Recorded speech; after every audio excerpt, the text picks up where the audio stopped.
You're on. All right. Good morning. It's Friday, May 7th. This is Tufton Borough Board of Selectmen work session. Calling the session to order. Is there any public input? I have none. All right. So let's start with review and approval of minutes from the 5-3 meeting.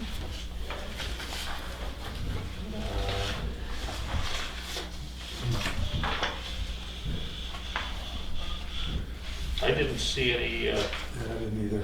I'm gonna move that we approve the minutes. I'll second that. All in favor? Aye. Aye. Opposed? All right. Moving right along. Steve Wingate, come on down. Here. You're welcome to sit up to the table if you'd like. I want to say thanks for, I know you guys are really busy and for being able to take a few moments for us. There's a couple of news items. You may know the Lake Street Conservation Trust closed on the Mount Pleasant property, and we're going to hold the easement on that. I think eventually you're going to hear something from the Lakes region about North Line Road, probably doing some erosion control activities there, and they're probably going to want to put a parking, some kind of parking where the Tax 6 starts, for the trail system up there.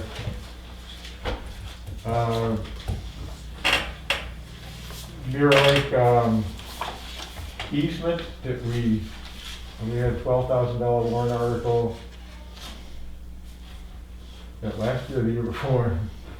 I think it was the year before. Yeah. That was last year. So, And I wasn't sure how long that lasts. I didn't remember. all right, so let me open up the report and look at the minutes from last year's. The situation is that we did that as a backup. Preferred option was to do it through NRCS. It's a federal program through the Department of Agriculture. Last year, they had a new, what's called a farm bill that finances those things. And that was a 5-year bill. And there were a lot of changes, and it took NRCS a long time to catch up on how to do things under that new farm bill. And it's delayed some of the processes. So Kip thinks right now that it's not going to be until next year, so that's important to find out. If that doesn't work, then we need to fall back on that 12,000.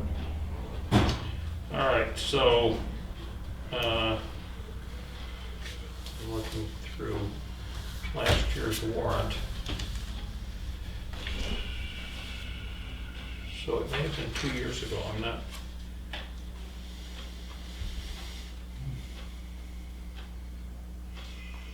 Nope, this is town meeting last year.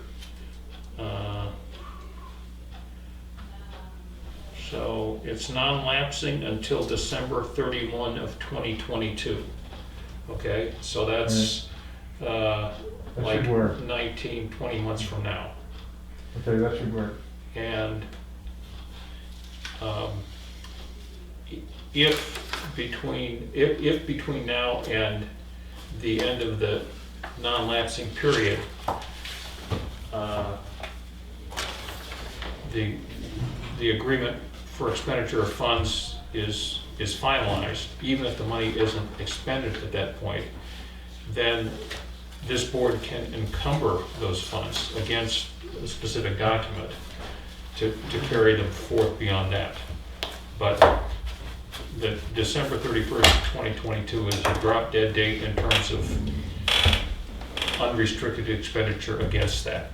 So by the end of next year, got to have a document that reflects the exact amount of money that needs to be done. So you think that Yeah. will be something to I have?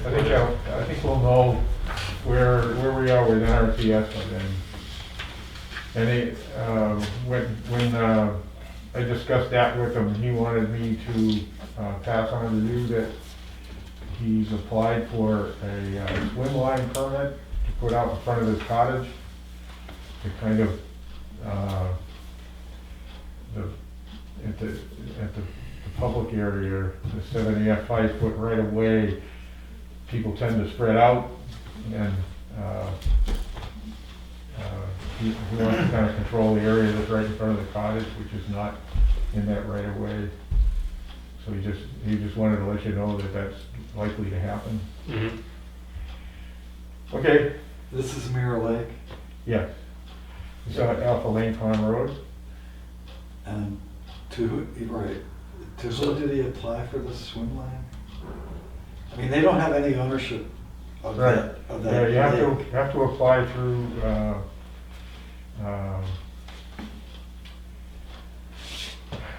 it's shoreline, what's it called? The Lake Patrol. Marine The same- Marine Patrol? Yeah, the same people, to get a mooring permit or, no, dock, that's controlled by DES. Right. Because it's shoreline related. This is, Marine Patrol, that's where you have to apply for that permit. So Marine Patrol is gonna police that? I believe that they are supposed to come down and look at before they approve, because they require a map and everything else to show where the property boundaries are and things like that. And- Okay, once again, they don't have any property interest in the lake. Right. And the only reason for a swim line is to keep boats out of the swimming area. Yeah, So what is the, I mean, I'm only one selectman, but I'm not in favor of them cordoning off frontage on Mirror Lake. For what I mean, are they creating a private beach? Is that what their purpose is? Or- well, right now. So they have a portion of the lakefront that is private, right? Adjacent to the town-owned portion. On either side, I believe, yeah. On either side of the town-owned portion. Right, If you look at where that little opening is, where everybody parks when they go down to the lake, Mhm. the right of way is, if you're facing the lake, it's right on the left side of that, and then it goes over to where the stream crosses. That's where the 70-foot right of way is. right. And what's in front of this cottage is all that shoreline. I just see this becoming another nightmare. That's all I can see. You know, obviously the Herseys were a pain in the ass, but just having this motivation to close off a portion of that swimming area becomes something that we're gonna hear about time and time and time again. Because historically, people have parked in the parking area, gone through the right of way, and then they swim wherever they swim. And if they think that they're gonna have to somehow privatize part of the lake, then we get a problem. Because we're gonna have a problem with the people that use that for swimming. Well, he's also, when he comes up here, he's planning to come see you about. I hope he does, because, I mean, you could put a swim line up, but that's not gonna affect the use of the water. Right, Right. that's public water. Right. Yeah, I mean, anybody can swim wherever they Well, that's want. why you have to get a permit to do it. Well, I don't know what the purpose of the swim line is then. It's to Is there, protect. is there a boat problem there? Well, yeah, yeah, you know, I'm actually I live directly across from that. Uh-huh. And in the summer, there's probably a good, I would say, 5 to 10 boats parked in through there, pretty close to the shore. I mean, a lot of the people that rent, you know, Mirror Lake, the houses on Mirror Lake, don't really have a lot of good beach. I mean, that is honestly the best beach on the whole lake. That one is in the cove over there. And in the summer, even a lot of the renters, and even my neighbor goes over there and parks his pontoon boat, and they use that beach. So yeah, that front of that beach out in the water gets pretty All right, and I guess, and I don't wanna, I guess it's Friday, I keep grumpy. But I don't have a problem with keeping boats out of there, Right. because it's a swimming beach. Yeah. And if that's the motive, I don't know what his motive is, I'm just telling you, I can see it, I don't use it, but I can see Yeah. it from my porch, I can see what happens over there, and Yeah. it does, there are quite a few boats that park from the water, that use that beach, which is Right. great, you know, I'm all for using public property. So I don't know what his motivation is, but I can tell you that, it, on both sides, the cars and on the boat side, gets quite busy during the summer. yeah, the hotter it gets, the more Yeah. Sure. people go down. All right. He's had a lot of problems with aggressive members of the public. When his dog's been attacked by some large dogs a couple of times. A lot of trash gets thrown out there. There's obviously drinking going on. He's had issues like that, and usually when he talks to anybody about it, and I think he's diplomatic, Mhm. sometimes he gets some pretty rude responses. It doesn't take much of that to turn somebody off, Yeah, you know. Yeah, well, and I've experienced that on Town Beach, you know, Yeah. somebody's sitting there drinking, it's like, I've been doing this for years. Yeah, well, what is that, what about that sign right there? It's like, you know, it's, Just because we've always done it doesn't make it legal or that's moral or right. right or That's anything right. else. well, hopefully we'll get the police chief in here to talk about his grant. We can tell him to go down there and patrol it more Yeah. often. I think he's gonna ask to get on the agenda and talk about some of those issues. Yeah, yeah, And, you know, he has us as kind of a sounding board because we're trying to get this easement, which is pretty important to Mirror Lake. Mhm. So, we try to be helpful. well, and, you know, it's no different than somebody that's adjacent to the Town Beach at 19 Mile Bay, who has, you know, private shorefront there that, I'm sure you see the signage down there, wrestles all the time with people. It's like, oh, it's not crowded, I'll just go over in front of his house and use the beach. So, I think for him though, it's a matter of finding a way that accommodates everybody in a reasonable manner. And if a swim line prevents people from pulling their boats up on his beach, yeah, that's, we'll see where, but Yeah. And I think a lot, I mean, you guys shouldn't get in the business of policing. I mean, he needs to call Andy, and if there's people drinking down there, or there's trash being thrown out, or even aggressive behavior, I mean, that's not a situation that we want our conservation commission to get involved in. That's what we have the police department for. Okay. And the other reason, primary reason we were here was for Article 13. And so we know what to say when the article comes up. We wondered who might be presenting the article from, Yep, and so I'll read the article just so we're all on the same page.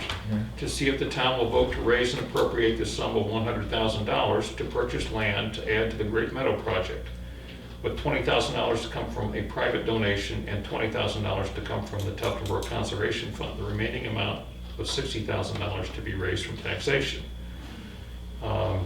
So when we meet on the day before town meeting, which is traditionally when the selectmen decide who's going to present the article,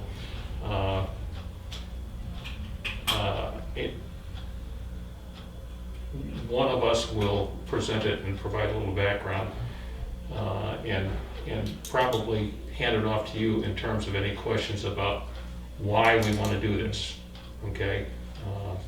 The value it has. I spent a little time with the history of how much of the Great Meadow is protected now and what adding this additional piece will do and that sort of thing. Okay, And if you want to, at that time, talk about how you're coming with private fundraising, you know, and that sort of thing,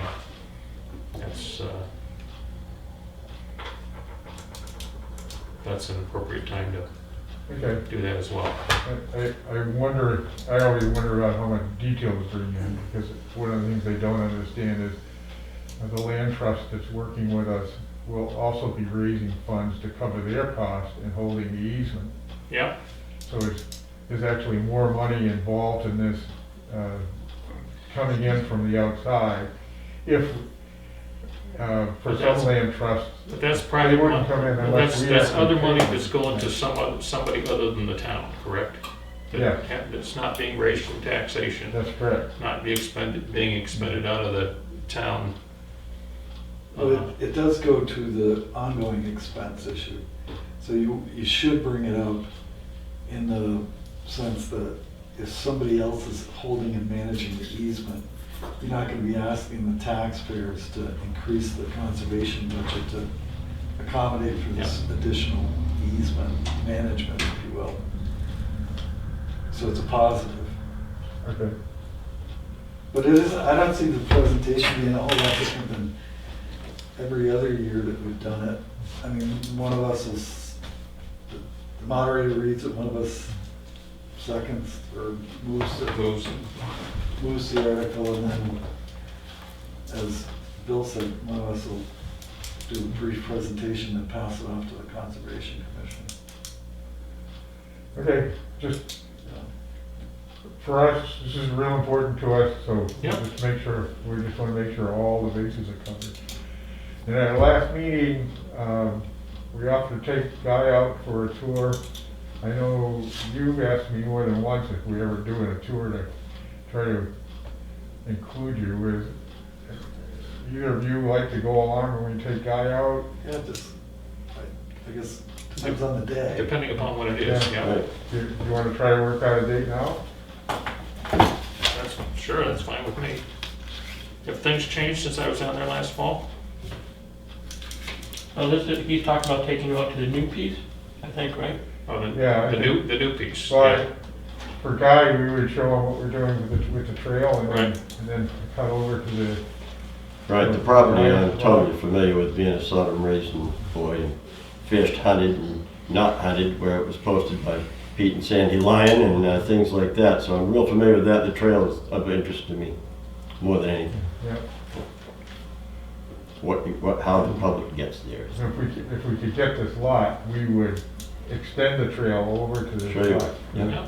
Really beautiful. I do have a question about that. Does this lot include the log cabin? No. No. No, Good.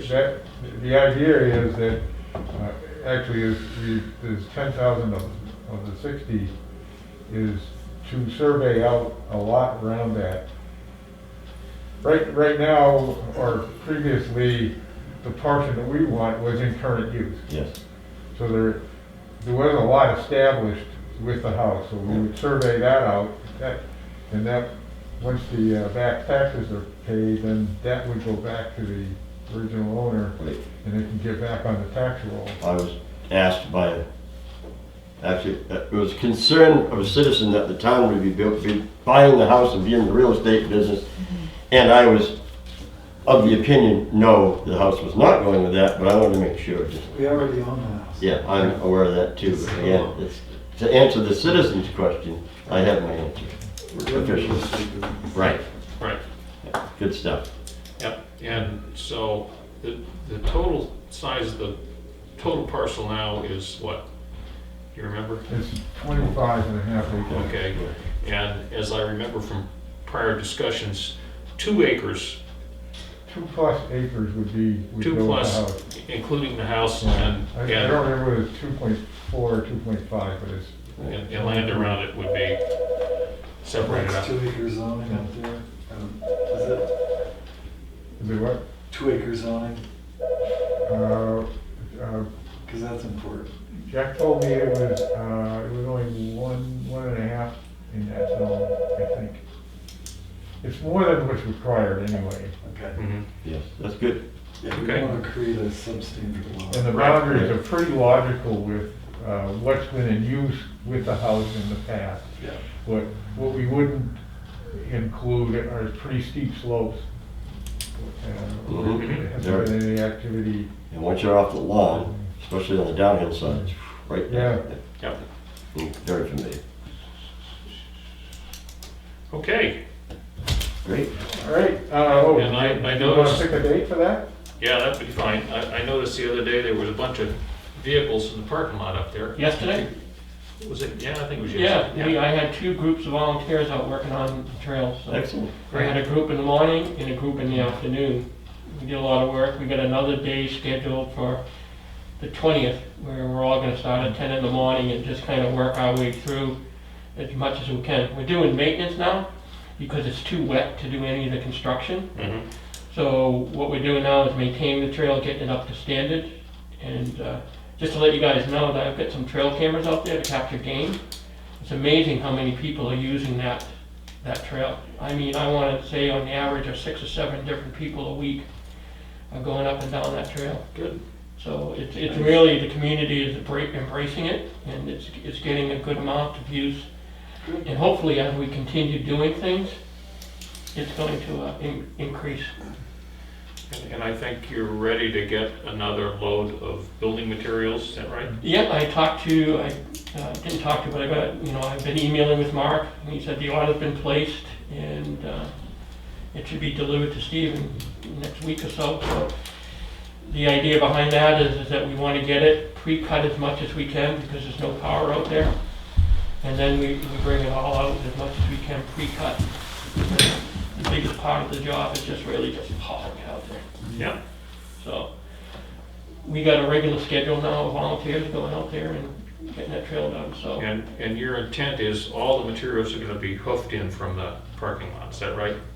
Not running a ATV down or anything? No, well, we'll use the logging road Right? as far, well, the old town dump road, as far as we can. And then from that point where the trail actually starts, it'll be walked into the yard. Our goal is not to disturb as much as we can.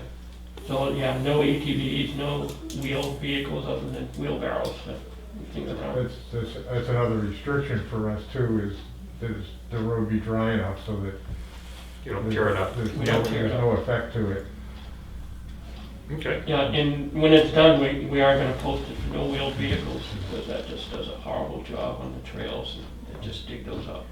And at some point, there's a kiosk that's gonna be erected up there to replace that temporary sign. We have 2 volunteers that are ready to work on that. Great. And, yeah, and that's part of the order, the lumber order is the wood for the kiosk. So that will be the first thing we put up, because, we want to solicit more volunteers Yep. mainly, and then show the land and where the trail is, so that's our goal with the kiosk. Good. You know, Russ Berenclaw, Yeah. he and a friend are carpenter volunteers. Well, is Jim Shildnick helping them with that? Is that who's Jim, Shildnick? yeah. Yeah. Yeah, it's the same guys that helped the boat museum Right. for many years. Yeah, good. Good. So I can tell you from the response for everybody that was there yesterday, they're gonna come and ask if you guys can have that parking lot plowed in the winter, so they can use it for snowshoeing and cross-country skiing. And I said, I don't know, I'll ask. I mean, it's right next to the town barn, so Yeah, it shouldn't be a problem. it shouldn't be a The problem. biggest problem is getting the guy across the road from not plowing his driveway down and into it. I know, that was brutal last year. Yeah, and it's, his snow removal situation is a challenge because his driveway's like that, so he's gonna go someplace else, but, it's, it does need to not be dumped in the parking lot for sure. Great. Okay, All right, Thanks, guys. thank you. Thanks. all right, thanks a lot. You're not setting a date.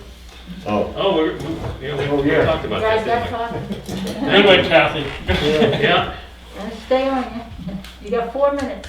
yeah. I'm available any day but Monday next week. And obviously, we're having a meeting, like maybe I'm after the available any day meeting. but Wednesday morning. Steve's going on vacation, Okay, so I can do the tour. yeah, Wednesday morning? You say Wednesday morning? Anybody, Wednesday, I have a Lake Region Planning meeting. Okay. any day but Wednesday. And it's No, a so- Saturday morning too, so- I can do the afternoon. Yep. Yep,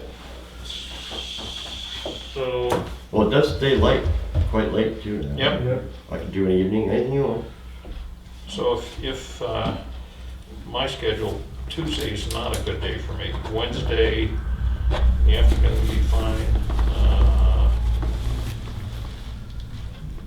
During the day, morning on Thursday would work, but you want to go for Wednesday afternoon? I can do either, yep. Wednesday afternoon? Pick a time Wednesday afternoon? What's your schedule look like? And I'm open from 9:30 to 1:30, Hmm. but don't let me drive the bus. I can go up there on my own, walk around too. yeah, but I you won't said- get, you won't get the guided tour and the Oh, narration. right. You don't get the propaganda.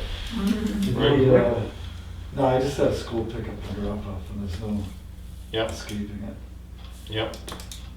So, yeah, I'll believe you when you tell me what you did. Yep, Okay. all right. So, you said you have you have an issue in the morning on Wednesday, right? Yep. So when would you be available on Wednesday? After 11. Well, I need time to get out there, after 11:30. Okay. So if we met at 11:30 on Wednesday, that give you time to, How long a trip is this gonna be? I can do it in an hour. Yeah, I can Yeah. do it. It depends on how much you want to talk about things. well, always let's works, too. plan on an hour, starting at 11:30 next Wednesday. All right, All right, and you'll have to post that, of course, since we're together. What do you It'll wanna be- call be it? Work session. Work session? Yep. And you're meeting at the Great Meadows? Yeah, we're meeting at the Great Meadow parking lot, 11:30. Sodom Road. Huh? Sodom Road. Sodom Road, yeah. Great Meadow South entrance.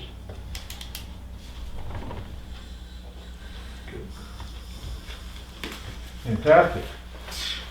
All right. Thank you, Look forward guys. to it. Thank you. Thanks.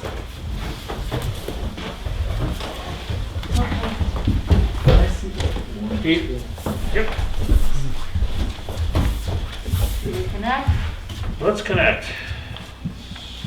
And I'll move this up so you guys can see it.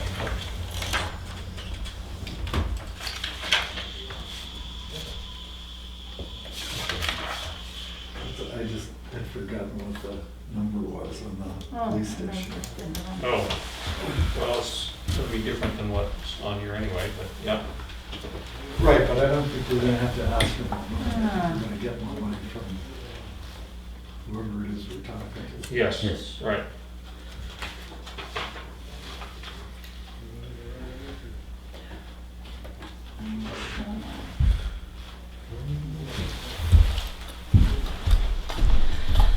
You want a chair?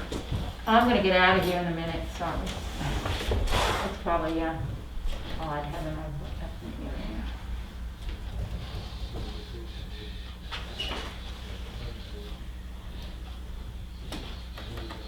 Here we go.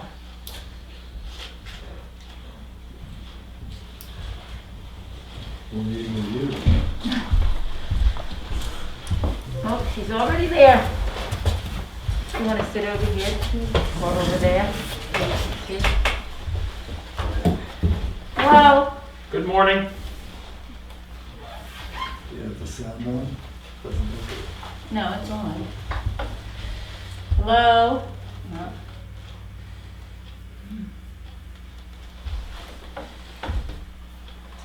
She's there, but Yeah. let's see if it's on the camera here. Shouldn't we all be on the same screen? Probably an option to do it. Microphone.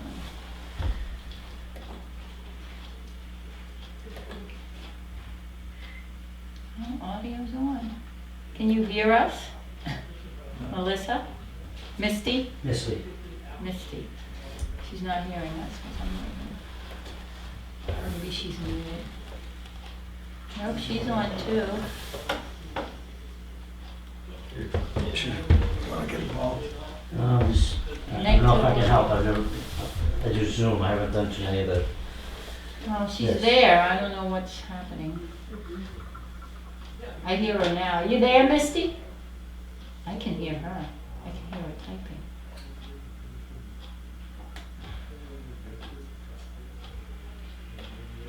Let me see if I can type to her.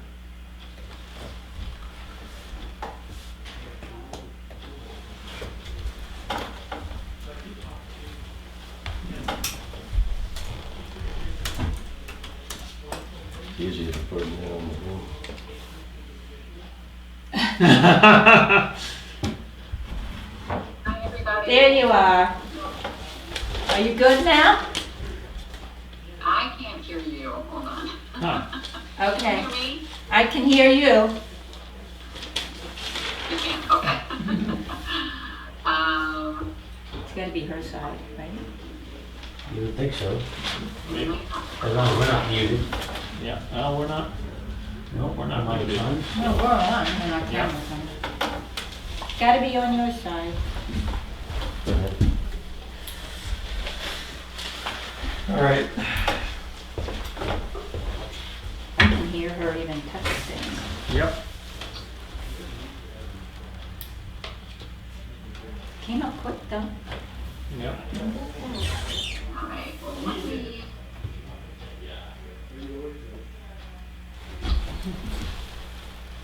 Oh, thank you. I have you now. Can you hear us? me? We can hear you. I can hear you. Awesome, Okay, there you go. Good. All right. You want to There you start? guys. Oh, I can see you.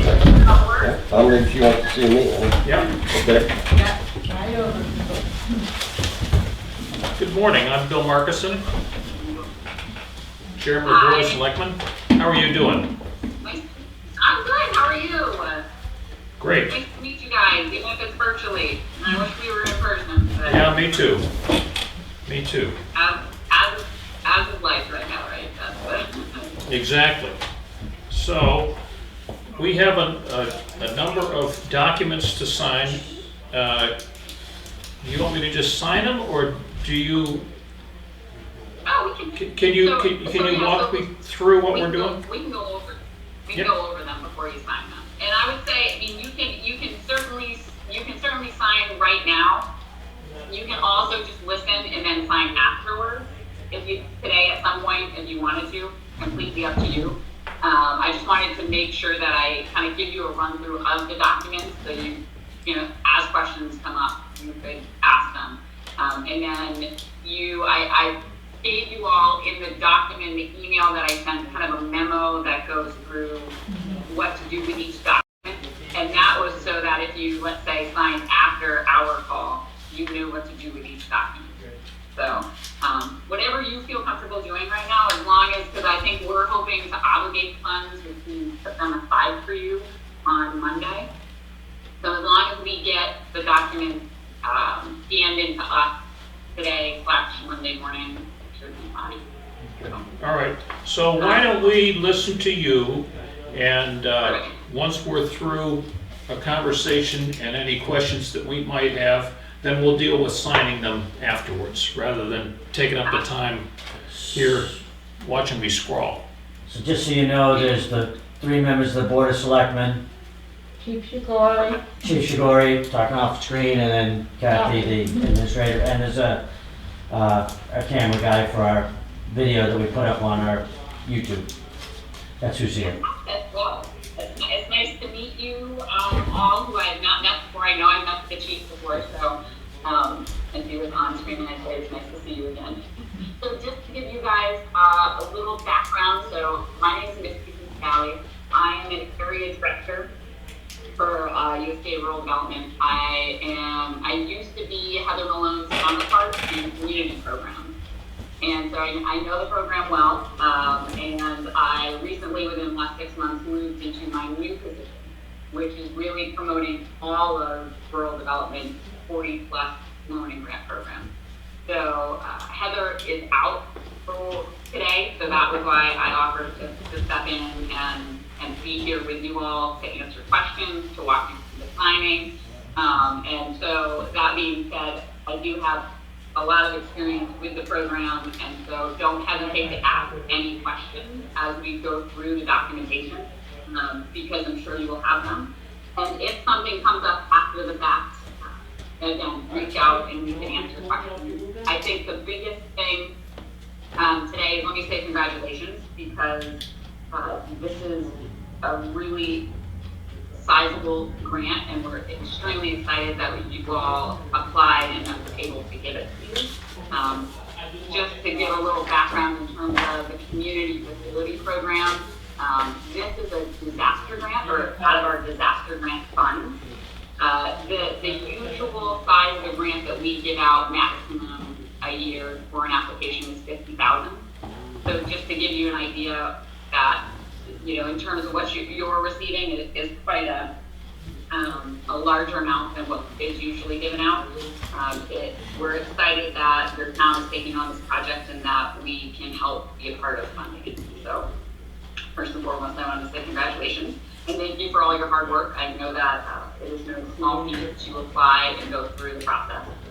Also, I want to say that signing today in no way ties your hands to use our funds, in the sense of if for some reason something were to happen and you could not move forward, which we hope would never be the case, but if something were to happen, there's nothing saying that you can't walk away from these. So you're signing today really to commit yourself to these funds and for us to take them from our kind of our larger pot and put them aside for your project. So it's really like putting money in escrow. Let's say if you're looking at, you know, buying a house, so just use that as an example. It's taking the money, putting it in escrow so that it's there for you to use for your project. So I just want to say that signing the documents in no way, shape, or form requires you to use them, but we hope that you do. So I just wanted to give you that before we start. So if you look at the documents you have in front of you, they are, why don't you let me know what you have kind of, you know, you let me know what document you're looking at and I'll walk you through what. I put them in the order of your letter. Oh, my letter, perfect. So I put them in that order. That's great. So let me just pull that. So the first document that you will be looking at is the letter of conditions. So this is for your records. I say you can keep it electronic form, you can keep it paper form. It is really our conditions that you all will have to meet to use these funds. From those two.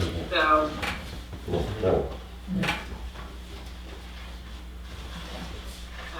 so in looking at it, it walks you through what the amount of the grant is that we're given to you.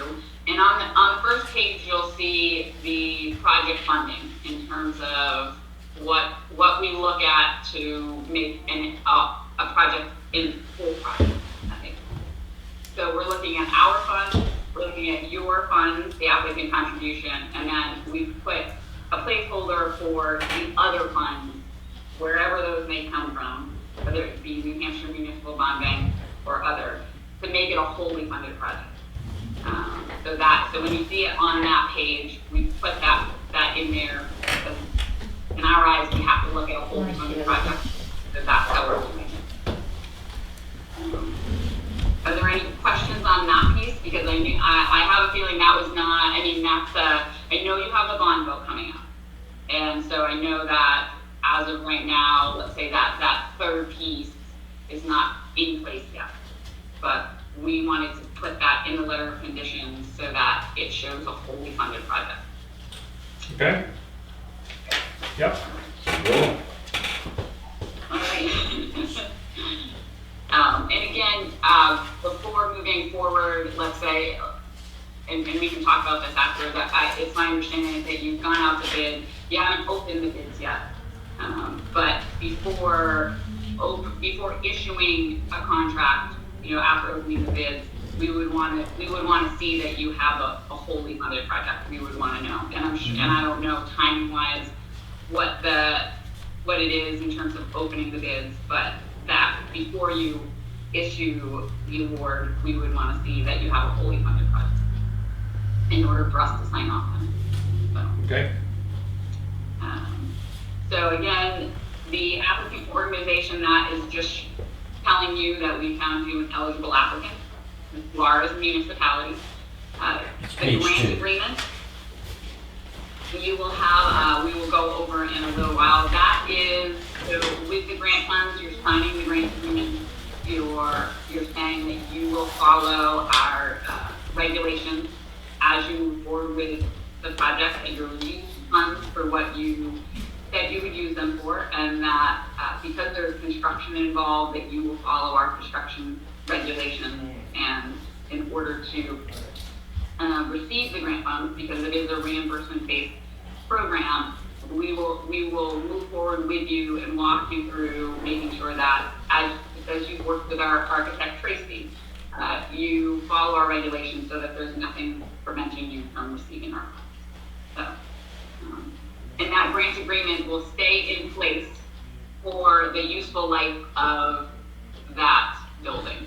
So I think probably useful life could be 30 years, let's say, of a new building, probably longer. But for our standards, we'll probably say 30 years for useful life. So the next one is the disbursement of funds. So we disperse on a monthly basis. That being said, our grant funds will be the last monies into a project. So all other funds must be expended prior to us releasing any grant funds.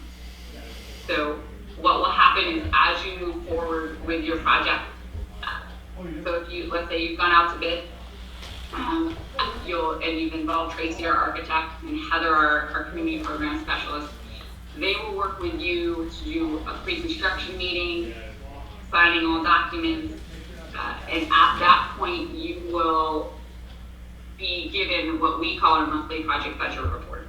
And that is really a sources and uses document. That is what we look for monthly to show your soft costs and your hard costs in terms of the project. Again, that will come at a later date, but just to kind of give you an idea of how we work, we'll look for that monthly at your monthly meeting, where you most likely will meet with the contractor, architect, and anyone else involved. That will go over what's been done that month, what has been expended, who is paying for that. You'll look at the pay applications for your contractors, most likely at those meetings.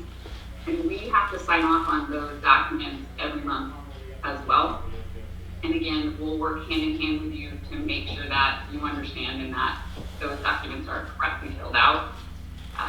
What will happen is you'll move through the funds that you have as a town, and the other funds that will be put in.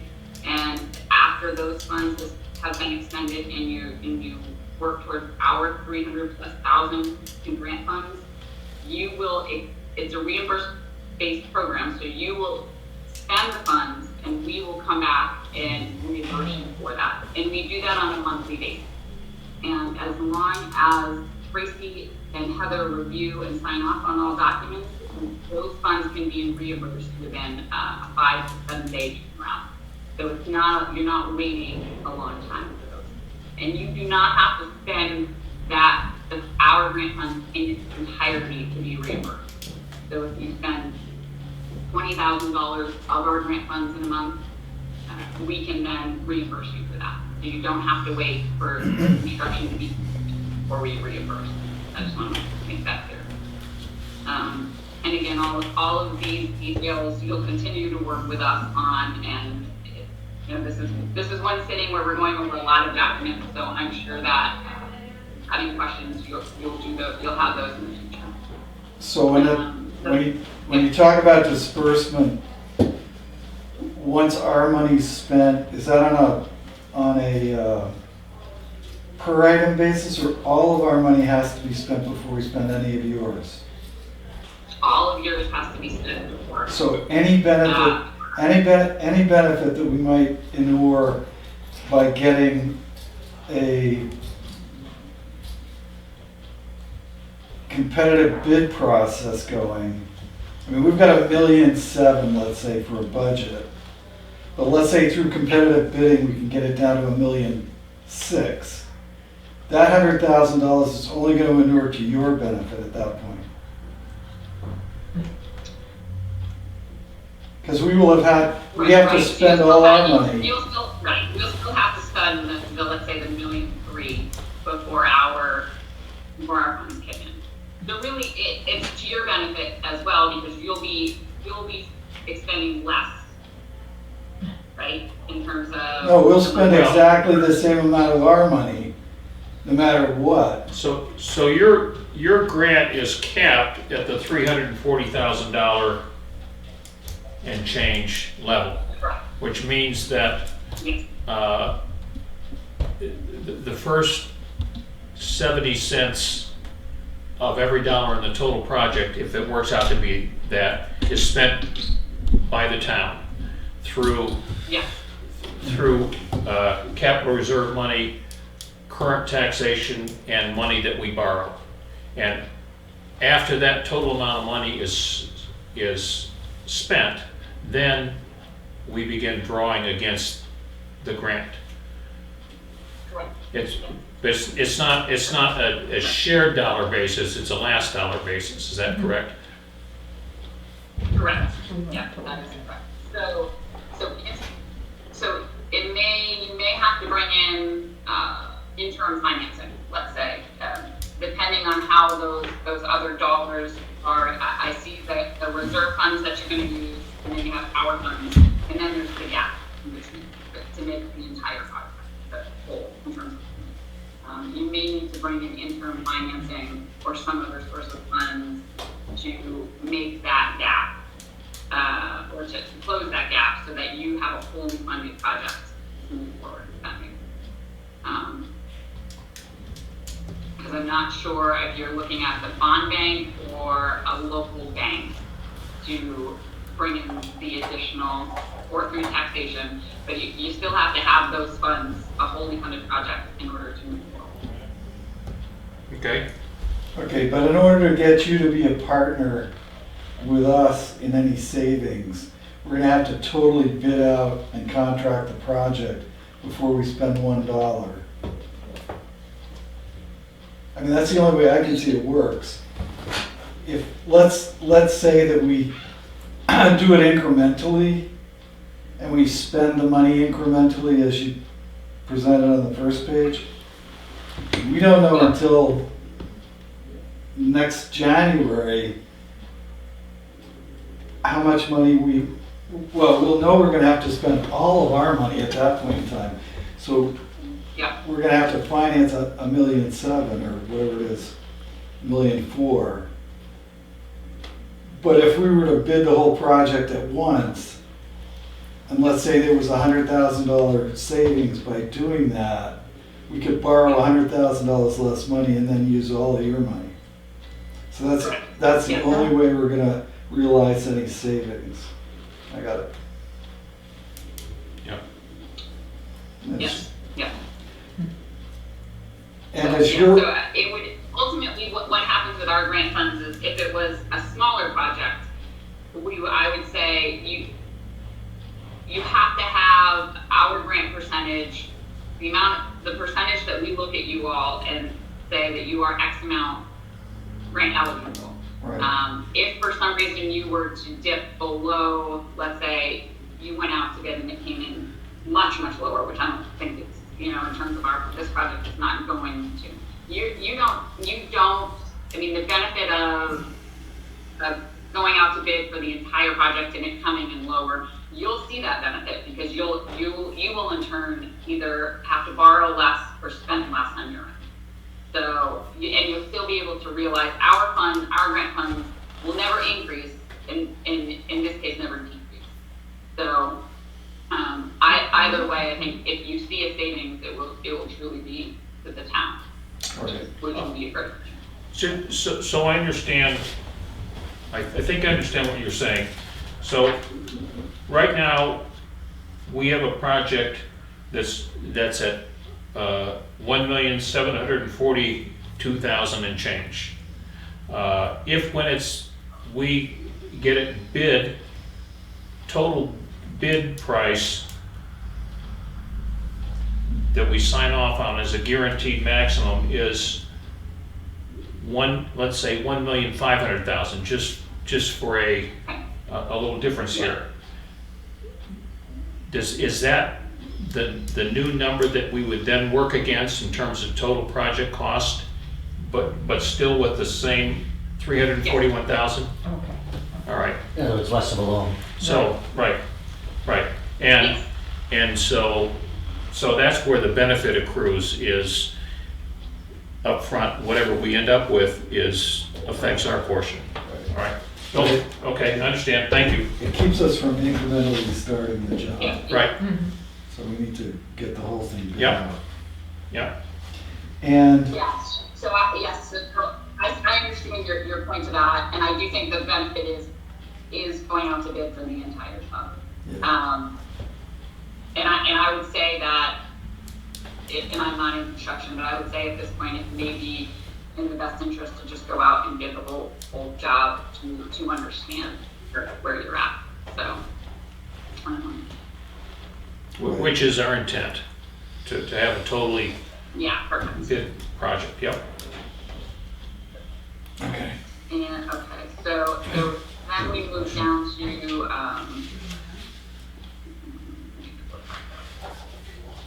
the title to the facility. So again, you will have the title to the facility. It will be owned by the town. So that's not going to be an issue. We're gonna review it, but it won't be owned by anyone.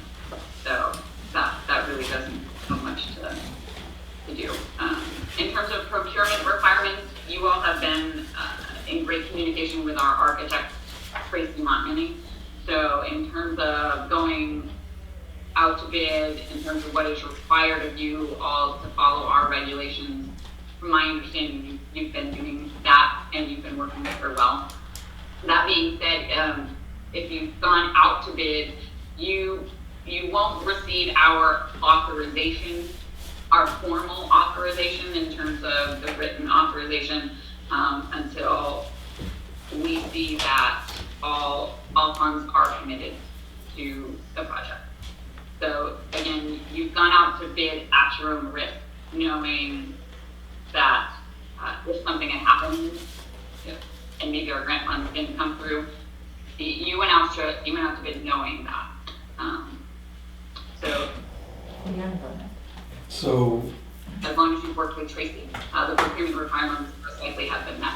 so if we have your architect's approval on our bid process for a procurement over $25,000, we're not gonna be at risk of the adequate number of qualified sources language coming back to haunt us?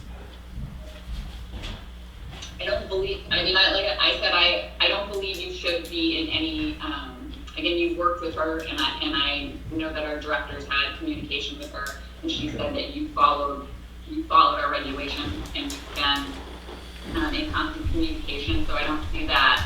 When I said that you go out to bid and set your own risk, it's because at that point you didn't have a fully funded project, because our funds were not officially committed.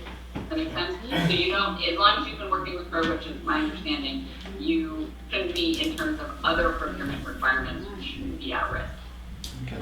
And I hope that hopefully you received, I'm hopeful that you received more than 2 to 3 bids. I don't know what it's like where you are in terms of Well, construction right now. I know. some parts of it, we're not getting more than 2 or 3 bids.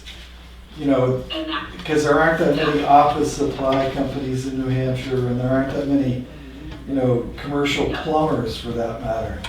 So they've gone quite far afield to get some of these services, but, I mean, if the requirement is 4 or 5 bids, maybe we, no. I okay. mean, you've done what we've asked you to do, which is go out to bid. Like you've made an open and free competition, which you don't have any control over, to your point, of how many bids you receive back, and that is complete, that's okay.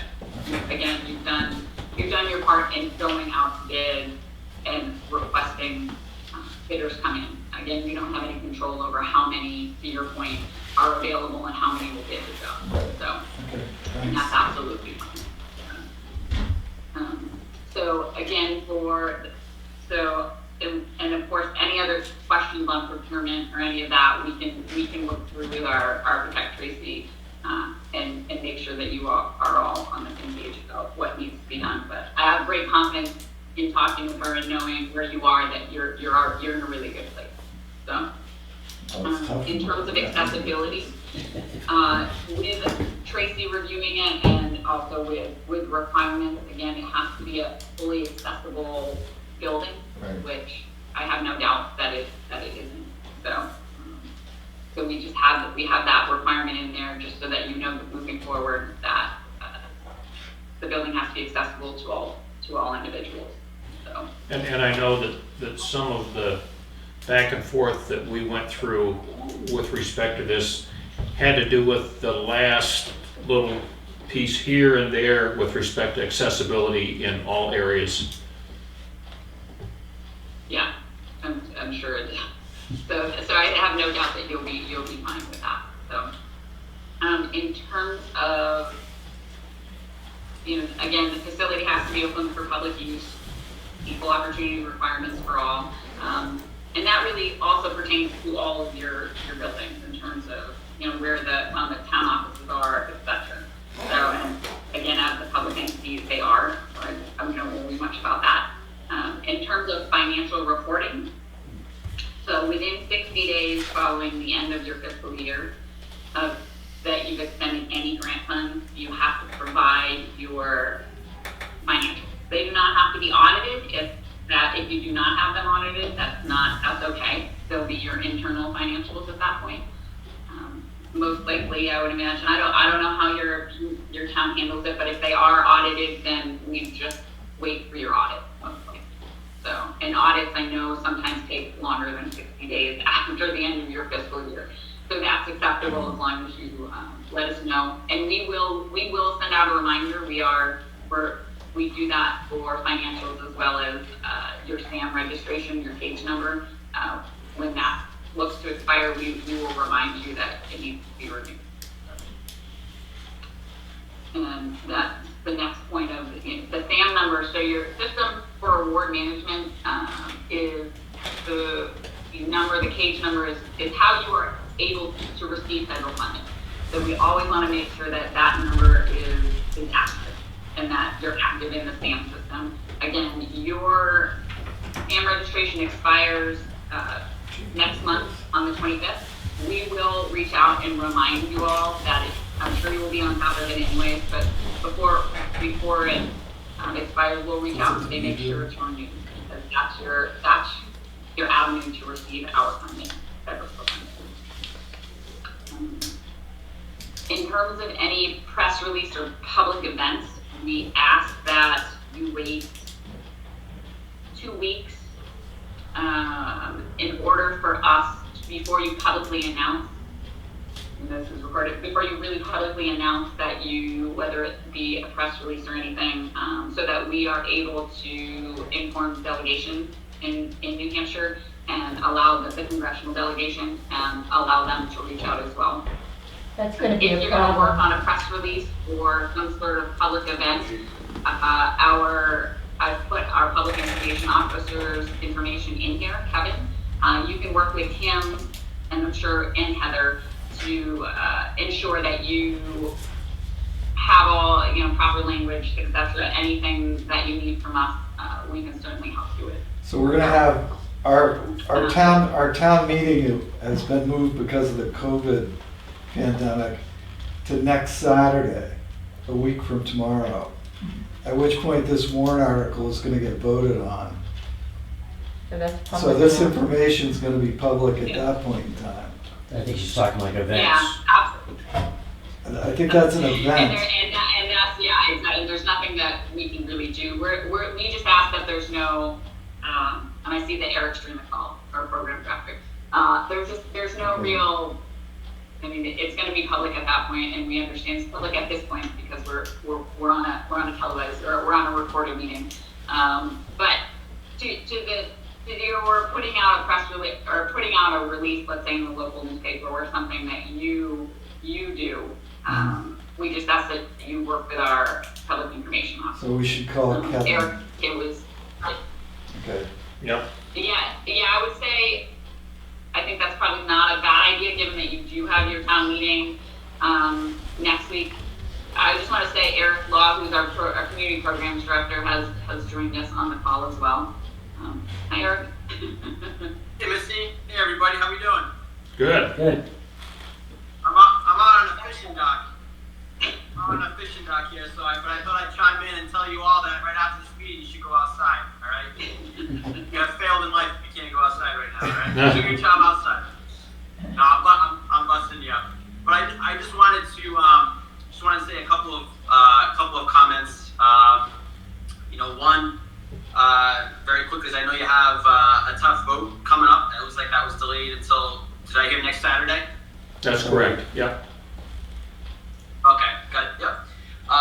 But, kind of long time ago, we sized up your project with the likes of the Lakes Region Planning Commission, and we were trying to identify with new disaster relief grant monies through USDA Rural Development, priority projects in each of our towns, and most specifically Carroll and Grafton counties, because maybe unbeknownst to you, or this, you had quite a bit of flooding in 2018, 2019, and there was a federal declaration, and through appropriations, money was flowed through basically USDA and EDA. But anyway, we worked with your planning commission, and I think it was Misty actually a long time ago, that was able to identify this project to where maybe our monies can get you over the hump, build some momentum, so you're actually building something. So fast forward to today, where you're signing very important paperwork for, I think, a $340,000 grant, and hopefully it's at the right time and place. And a couple of comments is that we are, and Misty might have already alluded to this, we are assuming article number 4. I think you have 3 warrant articles. For our purposes, we are assuming number 4. It's okay if it fails and you go to number 5 and number 6. But for our perspective, we felt good about awarding not only $250,000, but $340,000 to the town of Tufton Borough, given the state of affairs, looking at what you have in your coffers right now, what you're getting from us, seeing the gap and trying to prioritize the project now as opposed to waiting later. And again, it's an important public safety building we're talking about. So that's something I think important for you to know, is that we're assuming that number 4 is passing. Again, if it doesn't and you go to 5 and 6, but you'll see in your paperwork that's what we're assuming, right? And then lastly, I know you guys went out to bid, and that's totally fair. You haven't gotten any explicit approval from us to go out to bid, or certainly to award a bid. We're holding out until obviously the obligation today, and most importantly, your voter approval. I think it's fine going out to bid at your own risk, but opening up bids and acting on it is a different story, and I know you're waiting until next Saturday. And again, I think it's a very wise and prudent move. So anyway, just more than anything, I wanted to say, a preliminary congratulations. The real congratulations will be for next Saturday. Hopefully, the first, not the second, or a combination thereof, and you get what I think is a very important public safety building and investment in the village of Tufton Borough. So that's all I wanted to say. Thanks, Eric. Thanks. Thank you. Hey, good luck to you. Good luck to you all, and get outside. I was just going through the letter of conditions with them, and I was at the press release and public events section, and we say specifically that there should be no public announcement before they receive our state director letter. I'm not sure that they will get that before next Saturday, and it will be known by next Saturday that these funds have been received. So is there anything that they should do with Kevin before then, just to ensure that, or I think I don't see any issue with it at this point, but I just wanted to touch base with you. Yeah, no, it's a fair, I mean, I wouldn't, right, you're not going to the press, right? You're not going, you're not. We will not be issuing a press release, We have- but there will be reporters there that always put information in the local newspaper on what goes on at our regular meetings and at town meetings. So a full report on our town meeting, I expect to be at the local weekly paper the following Thursday. Yep, no, that's fair. And again, as long as you're not issuing it, if reporters pick up on something, that's different. I understand. As long as you're not issuing your own press release until 14 days after today. So if you sign today, you're not doing anything from your press release perspective 14 days after. Okay. Public informational meetings, communicating, the funding stack essentially. That clearly that needs to be relayed. That's okay. That, in my view, is different. So you're okay. Thank you. All right, I can't wait to get to Tuftonboro. You got some fishing haunts for me, I hope? All right, guys, you take it easy, okay? Be well. All right. Thank you. All Thanks, right, Eric. thanks, sir. Okay, bye, everybody. All right, so just to kind of finish up the letter of conditions, we touched on the last point, which was the press release and public events. So that's the letter of conditions. So that will be, I would say this in your grant agreement are your guiding documents in terms of anything to do with our monies. So again, you've met all of our requirements. You've really met most of what is in this letter of conditions already. So the second document that you should have is the letter of intent to meet the conditions. So again, you've really met most of them already. So that document is just us to sign and say you see these, you acknowledge what they are, and you will do your best to meet them within 45 days of issuance. Okay, so I do have one question on this document. And that is the second date on here was last year. And I'm guessing it shouldn't be, right? It shouldn't be. You are correct. So it should be this year. So if you wanna cross it out and put 2021, we would greatly appreciate it. That's not a big deal at all. So, and again, that's just the document saying we acknowledge the receipt. So. Okay.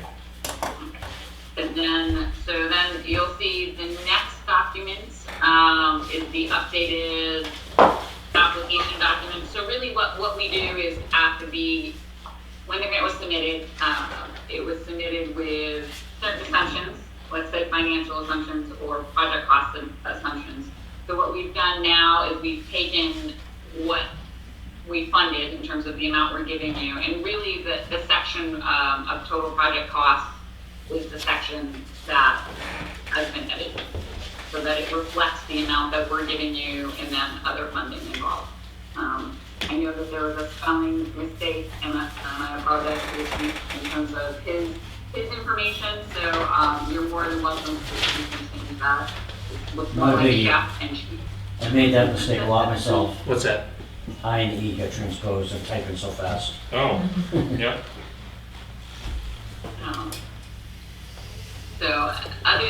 So what we look for there with that document is for your signature.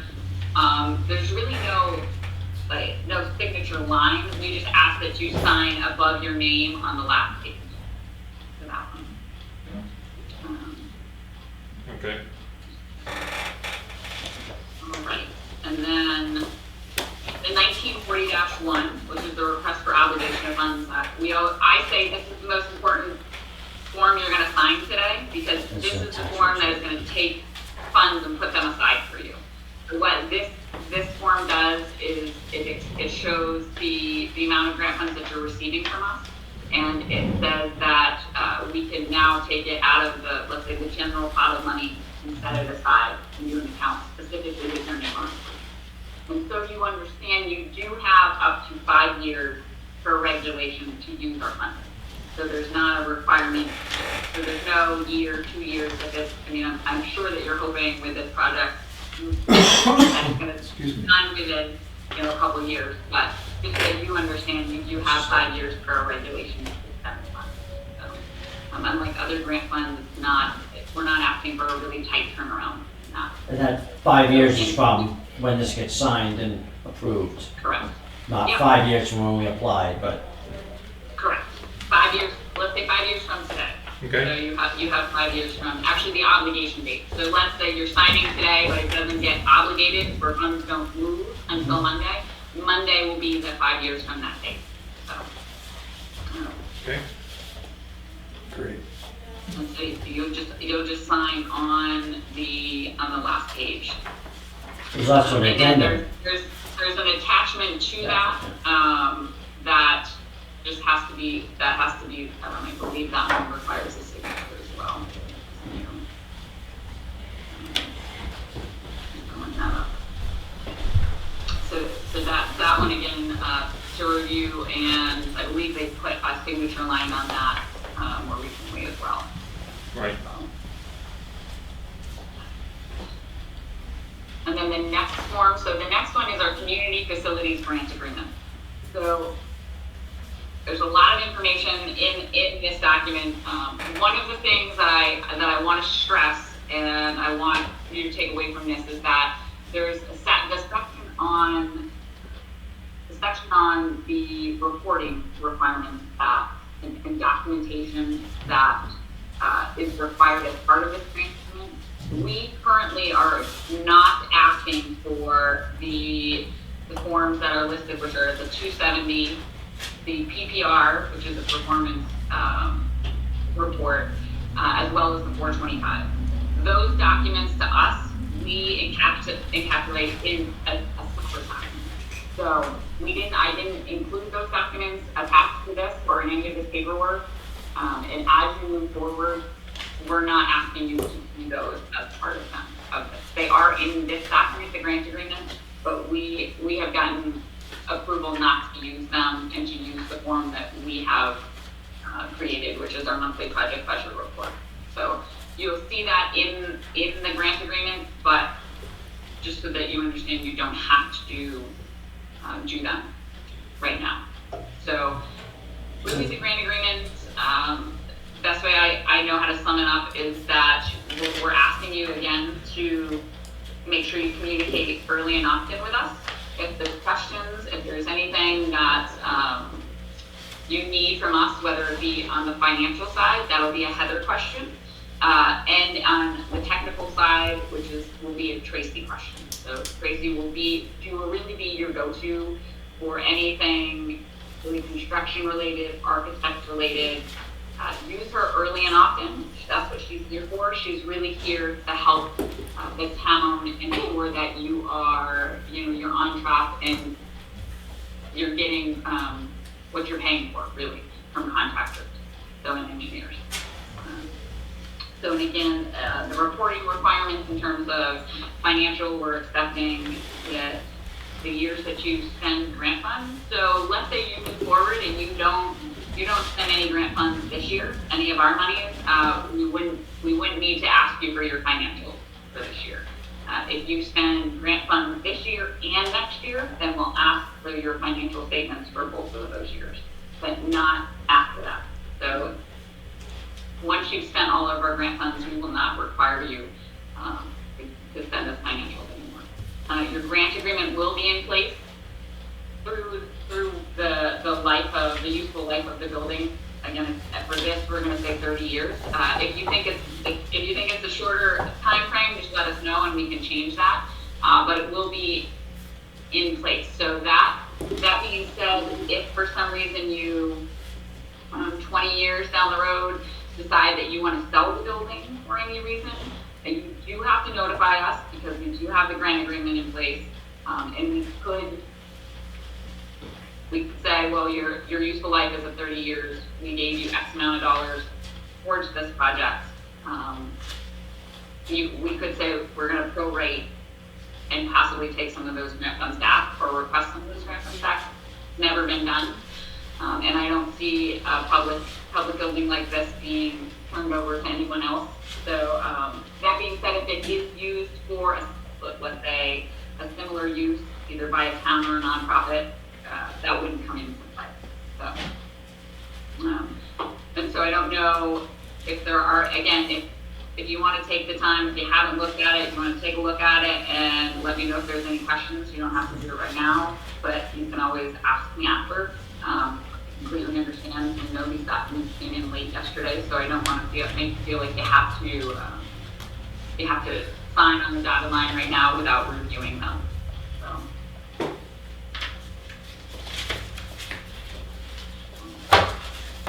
Okay? So the next form is the certification of compliance with federal requirements and laws. And so this form took about seven different forms and put it into one. So it really discusses making, drug-free workplace requirements, your compliance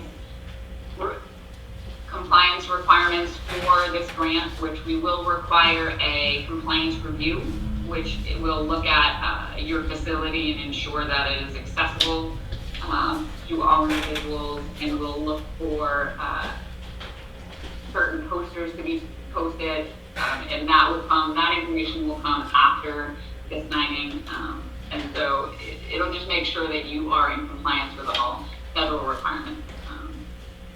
So that really is a number of different forms that I'm sure you have signed in the past and putting it into one. So, and there's no seal required on this document, so it may appear that you need it to be notarized, but you do not. It just needs to be, you just need to have it signed. And then the last form is our ACH form, our vendor enrollment form. So that form, you don't have to have that signed today. You can get that to us next week. What that form does is that we will set up an ACH, a transfer really is what it is, so that when you come to us for reimbursement of your grant funds, we transfer them directly into your bank account. So there are no paper checks. Once we approve and disperse of the funds, usually within 2 to 3 business days, it hits your account. So I would say it will be whatever account you're going to use for, let's say, this project, or your general account. It can be that information as well. That should be, the bottom signature should be someone from the bank. So just confirming that the information provided is correct. And again, that doesn't have to be done today, so don't feel like it has to be. But really the main documents that I've outlined in this memo, that you're the first document that really walks you through what forms are the most important to return today via email or Monday morning, if that's the best for you. The obligation of funds, the letter of intent to meet, conditions, the 424, those are really the most important ones at this point in the grant agreement to return via email.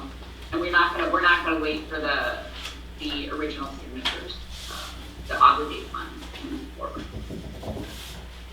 So I know that was a lot of information given to you all at once. So again, you can sign now or you can sign after, and if there are questions that come up as you're moving through, don't hesitate to reach out. Again, this paperwork is really congratulating you on getting through the process and securing the funds for your project, and again, setting it aside. And as you move forward, you'll work really closely with Heather and Tracy to make sure that hopefully it is a seamless process, and that again, I hope next week is successful, or in the bond vote for you all. Well, thank you. We do too. It's been. And I'm hoping that this this will help, really build a case for that bond vote, for the positive bond vote. And it really is. I will say, in all the grants that we've issued in the past 2 years, this is the largest one we've done in terms of even the disaster funding. So, most disaster funding. We're a larger grants have disaster than anybody else. Nice. Do you Okay. wanna sign with her there just in case, or? Yeah, I'm fine, yeah. Anybody have any questions before we do the signing? No? No, she explained everything quite well. Yeah. I'll Okay. make a motion that we have Chairman Markson sign. I'll second that. All in favor? Aye. Aye. Due to my lack of involvement with this particular project, I'm going to abstain on that All one. right. Okay, so the first is our letter of intent to meet conditions.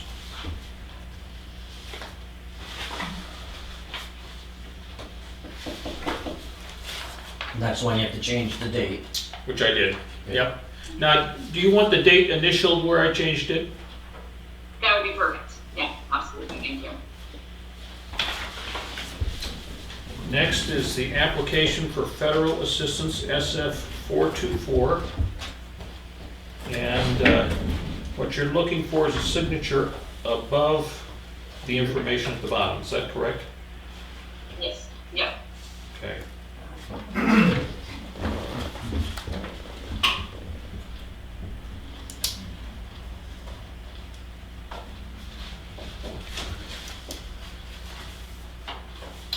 All right, next is the request for obligation of funds.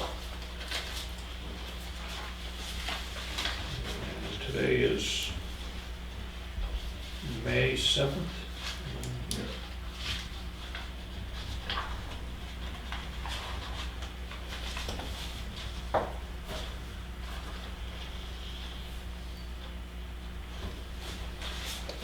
Now, on this document,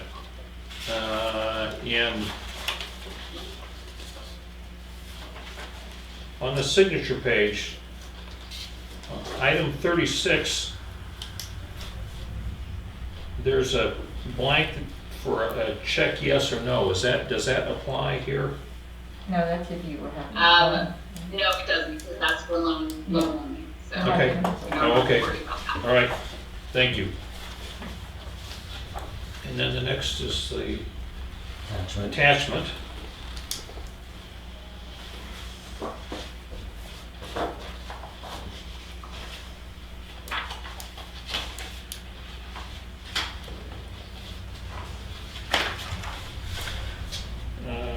Next is the grant agreement. And that's when you said not to date? Right, we don't date the front page. Date at the top, right? Yeah. What will happen with that is once we receive it, we will sign it and then we will date at the top. A date where he signs it. And that's the date that starts the 5-year clock running, is that correct? Correct, right, yep. All right. So, and that will most likely, I would imagine Monday. So, and you'll get a signed copy, you'll get the copy of that. So, any document that we have to sign, we will return to you all for you all to have, both electronically and most likely by mail as well. Okay.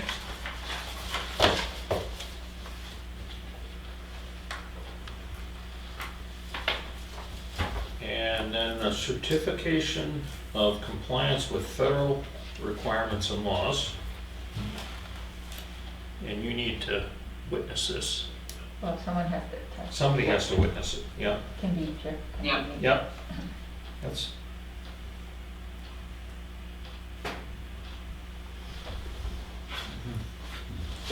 Let's see. And you say it does not need to be sealed, is that correct? Nope, it does Okay. not need to be sealed. All right. And then the only other form we have here is the ACH form, and that has to go to the bank, Yeah. right? We filled out our portion, but the bank has Right. to do it. So, and I don't know how quickly we can get that turned around, but you don't need the ACH form That's today, okay if it happens. okay? All We right, don't need that. Wonderful. Great. okay. Well, I have to say a big thank you to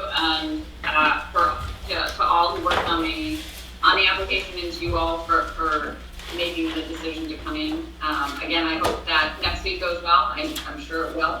And if there's any questions or anything that pops up after this call, just I know Heather's out until next Wednesday, I believe. So you can just give me a call or shoot me an email, and I'll get right back to you with any answer that you need. So.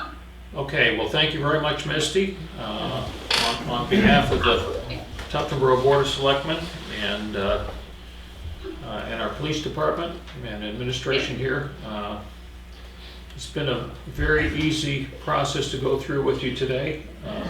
And all those little people out there. Yeah.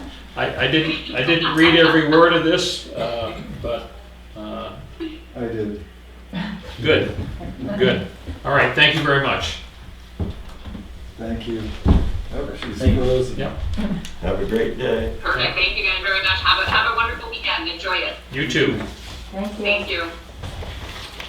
All right. There. Here we are. I just don't read this week's paper. Yeah, I know, Yeah. huh? Yeah. But that Another. came from the minutes, it wasn't from us. Yep.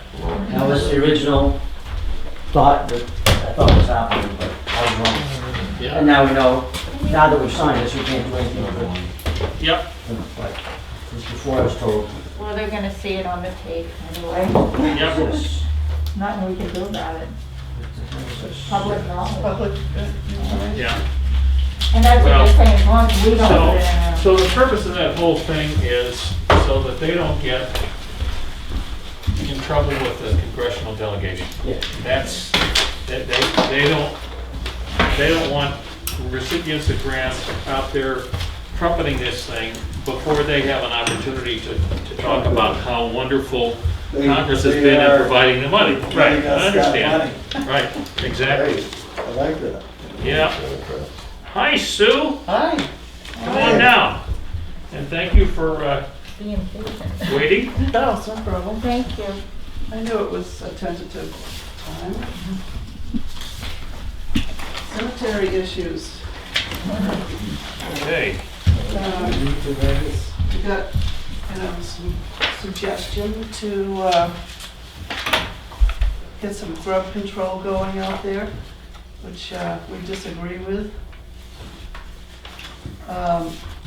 It's very dry, okay? Yeah. You've got about 1.5 inches of topsoil, and the rest is pure sand. I was out there last week after they dug the grave. Mhm. Pure sand, not even little pebbles in it. Doesn't hold water. Turkeys love dry dirt that they can roll around in and bathe. That's what they do. They're flailing around, getting it all over themselves because it's the way they clean themselves. And they like quiet places. They're not doing it out here on the lawn because there's too much traffic. Mhm. They're not doing it in the community garden. There's too much traffic, too much going on out there. We went out and walked around and kicked around with the dirt and everything the other night, and, there aren't grubs out there. It's not a grub habitat. They want marsh grasses and deeper soil. So we could install a sprinkler system to keep it more moist. It would be a large area that we'd be talking about. And I don't know, I think there's a lot of water capacity there, but it's the same water that serves this building. We didn't budget for that. I don't know what that would cost. I haven't looked into it at all. You can put flashing lights. You can get a cannon that goes Motion up every sensitive lights, turkeys hour. don't like that. You can, one suggestion is that we hang glittery ribbon. It would be like 2 or 3 inches wide and long strips so that it catches the light and would scare them off. Which, I don't know, I suppose we should try that. I just learned that this week, so, and I will tomorrow go looking to see what I can find, but the problem with that is our problem in trying to control what decorations go in the cemetery. If you've ever had to go out there and really start looking at what's there and how the wind makes a mess of everything. Right. Yep. You know, us hanging long glittering ribbons would possibly encourage other moving things. I don't know, who knows? Because they're Yeah. smarter than that, I think. Have you talked to Fish and Game at all? Is there a protocol that they're promoting? I have not.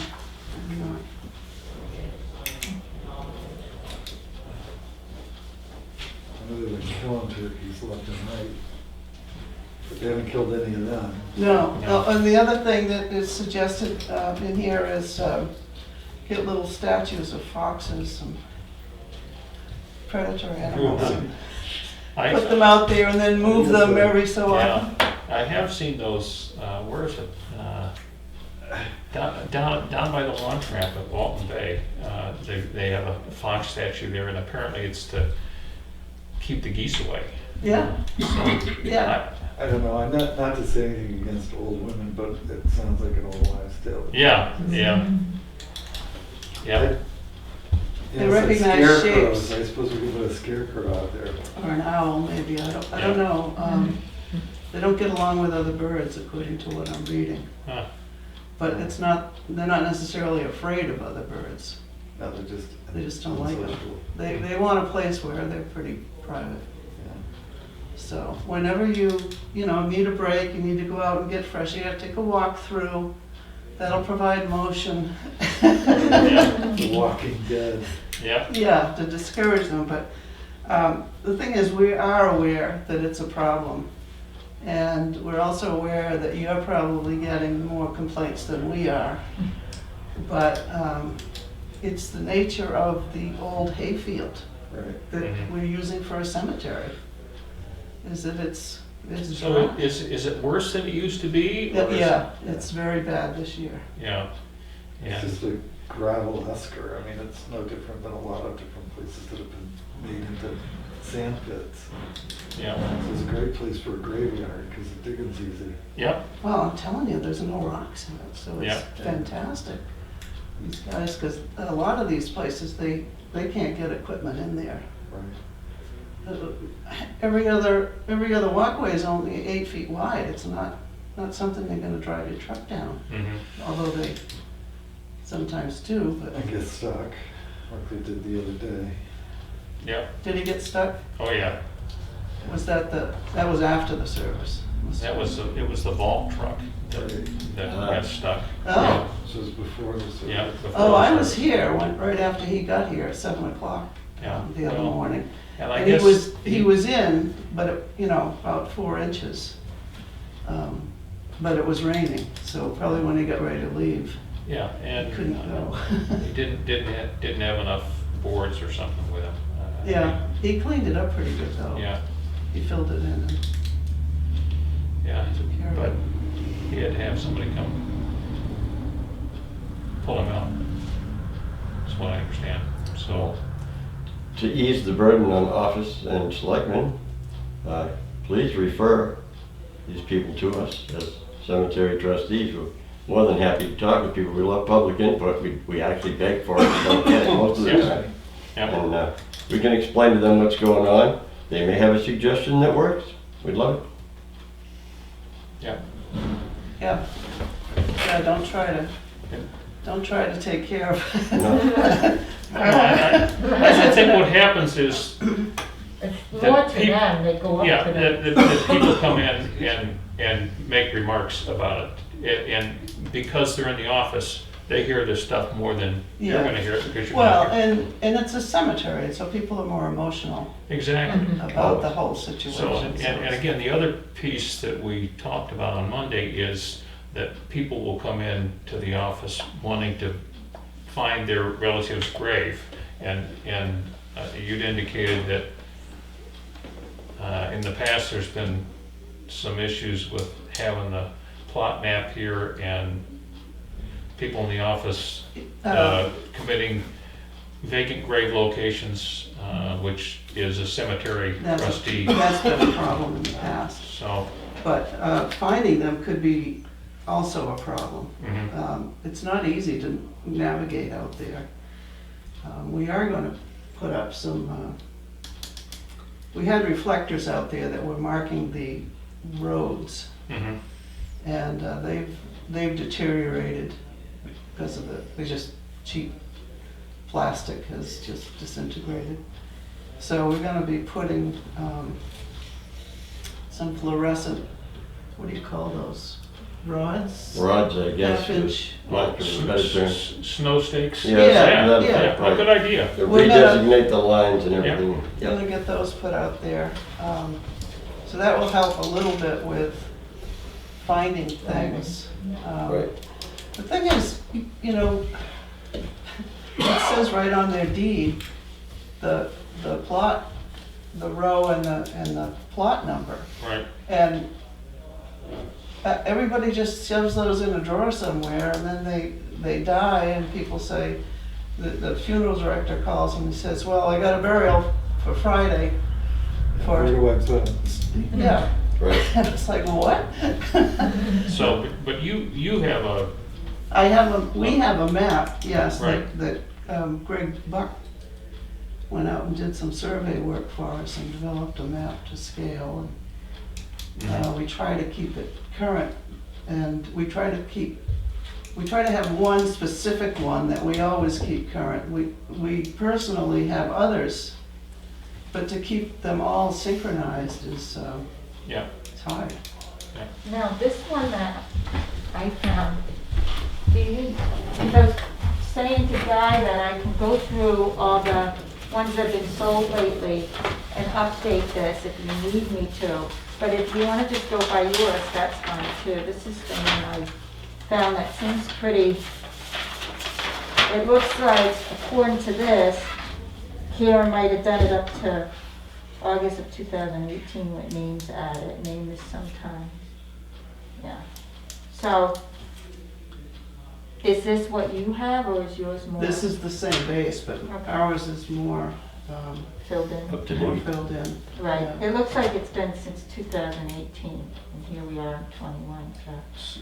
Well, this is new though, Efton Right, and Newton. I didn't So- put them in, that might have been when Karen was here. I haven't put anything in, because I just found this So shoved here's under. a thought.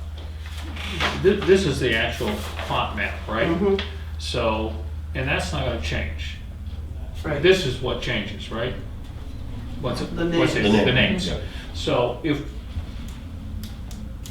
it were separated so that this is available for people to look at, and then there's a list that just, like an alphabetical list. So I want to see John Doe, and I go down to D, Doe, comma, John, and it says, this is the plot. Yeah. So, We're I gonna mean- have, the secretary, the part-timer that you hired, yeah, Oh, nice. yeah. I can't remember. her Jane, name. Jane, yeah, We're gonna have her do a spreadsheet.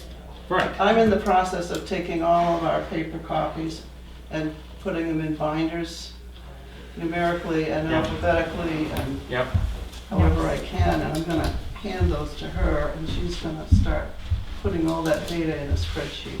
yeah. Nice. So Yeah. that way we'll be able to search. We won't have to, Well, and I'm thinking that from a standpoint of information available for somebody that comes in the office, if there's a copy of this available, and then there's a separate printed list of all the names, it's not apparent.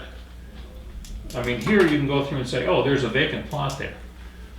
All we want to do is when somebody comes in and is looking for Uncle Joe, where's Uncle Joe's grave? What's his Right. name? Okay, so now we look through the alphabetical And list then and we don't says, have people saying, well, I want this right. lot. Well, So I say, well, Uncle Joe's in C-17 or whatever, which is the information that they want.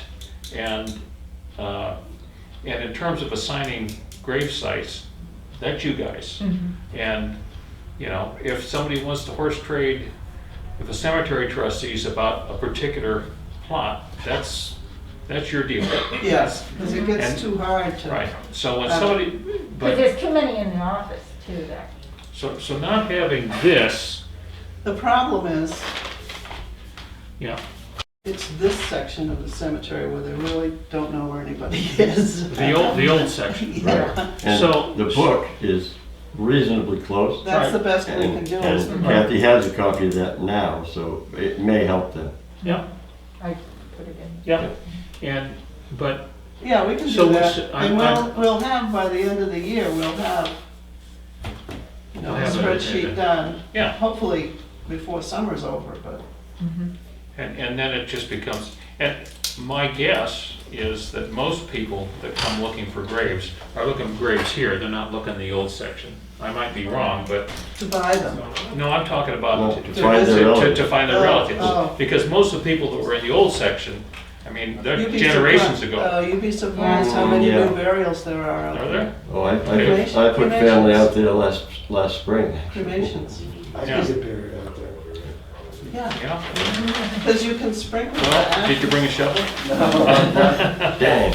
You can bury ashes anywhere you want, Yeah. as long as you're supposed to notify the trustees that you've done it Yeah, and where it is, but there's no, Well, we are aware and we're working. all right. Anything we can do to help you guys? yeah, well, Oh, don't leave yet. oh, I know it was a long time ago, but I'd asked you if you had any sort of historical records on Union Wharf, and then nothing happened.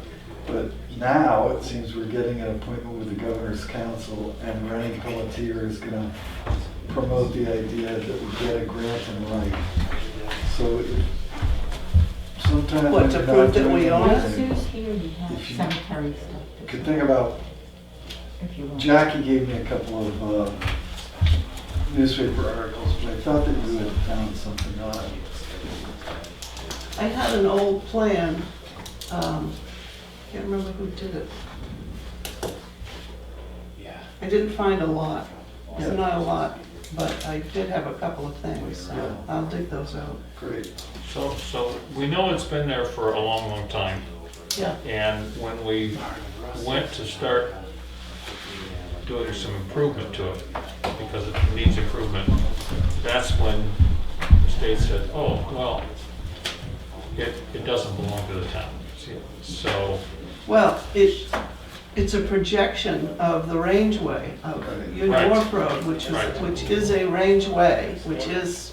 I don't disagree No, with you. I- Anyway, that's what we're up against with the state. It's like, so it's a projection into the lake belongs to the state, and so if it's, Well, the ground under the water belongs to the butter. down to the high water mark. Right. So anyway, so in theory, To whenever the they started center doing. line, Huh? under the water, the ground doesn't belong to the state. The ground belongs to the abutting landowner. The state and the public has the rights to the water. This is like the Indians and their fishing on the Yeah. Penobscot River. Yeah, because if you do a boundary survey along a river, the thread of the river is the boundary line, where the last place the water would be if you drained the river. Right. And the abutting owners come into that center line. It's the same with the lake, because that's flooded. This is all flooded. Yeah, I think that might confuse the issue. Yeah, Right. So too many facts. So whatever we have in terms of historical information from as far back as we can, Yeah. we can use to help support our case with the state. I don't anticipate that there's going to be a lot of pushback against that, but apparently whenever the state started doing grants and right, this was missed. And I don't think it's because it wasn't there. 'Cause It was it's there. been Yeah, it's or been it there hell of could be, as Susie said, it was a projection of the roadway. Yep, And then maybe they just think it needed to be given a grant, right? Right, But that would require going to DES and digging up historical survey records from the 60s or whatever. the 1860s. No, the state didn't take it over until after the No, but the Winnipesaukee War. Winnipesaukee Company in the 1860s got all the deeds, got deeds all the way around and all the tributaries and everything for flowage rights. So I think if we really dig into it, we'd see that the Lamprey family were big loggers. And they all- Yeah, and I mean, I was gonna suggest that Probably. one of us, and maybe I could do it, go to the boat museum. I mean, there may be a ferry schedule from the boats that were going up and down through there. Because in that newspaper article, they talked about taking people from Union Wharf over to. Oh, yeah, it was definitely a stopping place. Dave Thompson, who runs the Steamboat Rally, is a really good resource for historical stuff like that too. Might be worth talking to him and asking if he has any documents or anything, because he's got a bunch of stuff Yeah, and possibilities. where's he? On the Blake Road, up by the Milton Road Elementary School, Yeah. first driveway on the left.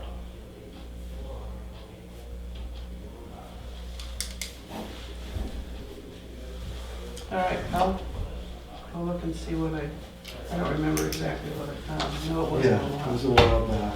I remember you. Yep, I did look. Thanks. Anything else? I don't know if you want, did you find it? Doesn't need to, I can do that, I'm Oh, a okay. cemetery trustee. Oh, okay. It's so this is the, the two Right at deeds, burial, the two deeds, No, yes. there's deeds.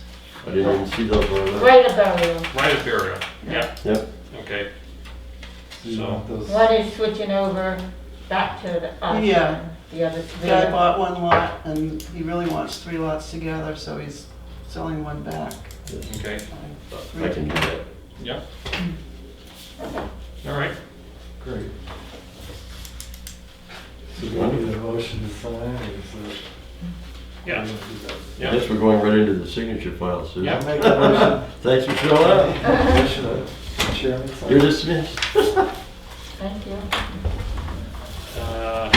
Actually, it's all three of us. Right, Okay. Yep. All right, do I have a second? Or 2 of them. second? All in favor? Aye. Opposed? So who made the motion? Guy made the motion? I was second, Chip was first. Okay, good. So you can sign as a selectman, she can sign as a cemetery trustee. Yeah, because you're a Then it'd be all. And this one, On both? this one is not, this is his to sign, right? Yep, Yeah. So, It's a sale. yep, selling one so back to us. he's selling one back and buying 3 others.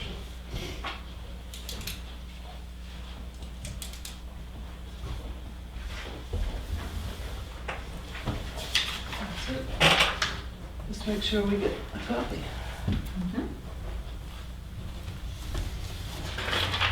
All right, thank you. Thanks, Sue. Have you been, have I been sending you the copies already? I think so, Okay. I know I filed them. just double checking. All right, so let's move on to the signature file. First up is an intent to cut for 20-1-2. I'll move that we sign that. Second? All in favor? Aye. Opposed?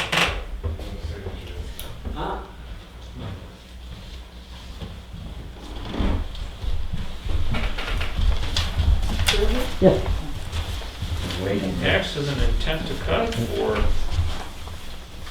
57-1-2, 3, 4, and 7. I'll make a motion that we sign that. Second? All in favor? Aye. Opposed?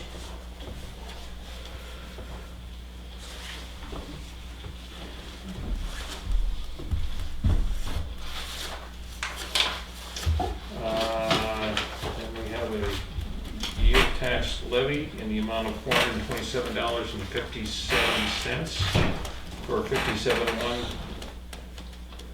2, 3, 4, and 7. I'll move that we sign that. Second? All in favor? Aye. Opposed?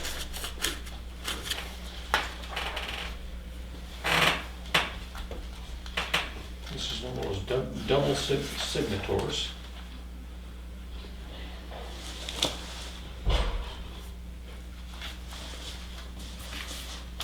How can we get all this stuff in 4 Yeah, days? he's out there. He was, All right. everything. Next, we've got yield tax levy in the amount of $516.83 for 56-3-9. I'll move that we sign. Second? All in favor? Aye.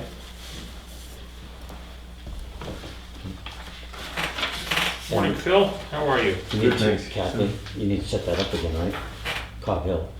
Oh, is he calling? He didn't answer.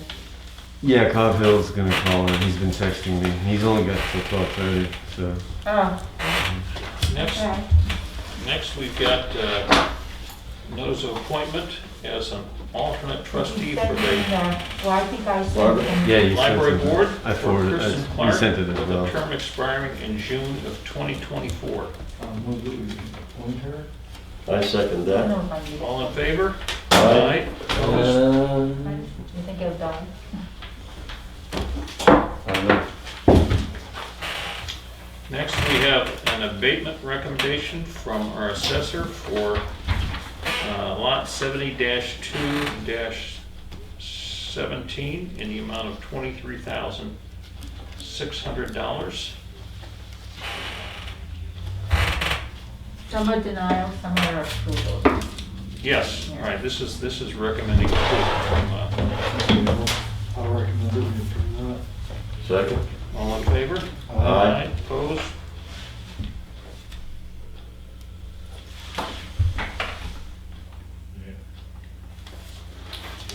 Next, we have an abatement for 26-1-3, and our assessor recommends that we deny it.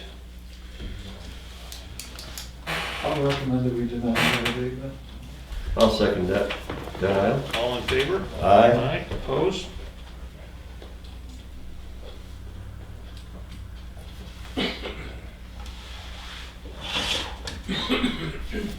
Next, we have abatement for 63-1-8-4. The assessor recommends denial. And I'll recommend the board denies that. I second. All in favor? Aye. Opposed?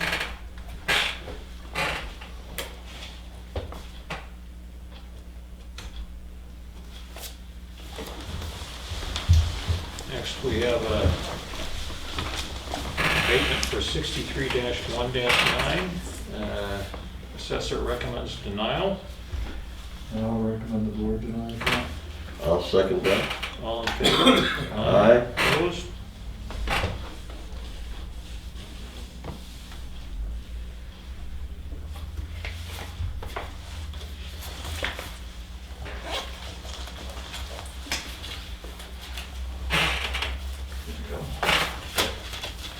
We'll do the tax lien while we're signed. Yep. That's in action item, I think. All right. So that's not, It's in a different- that's in this folder, Yeah. right? Yeah. All right.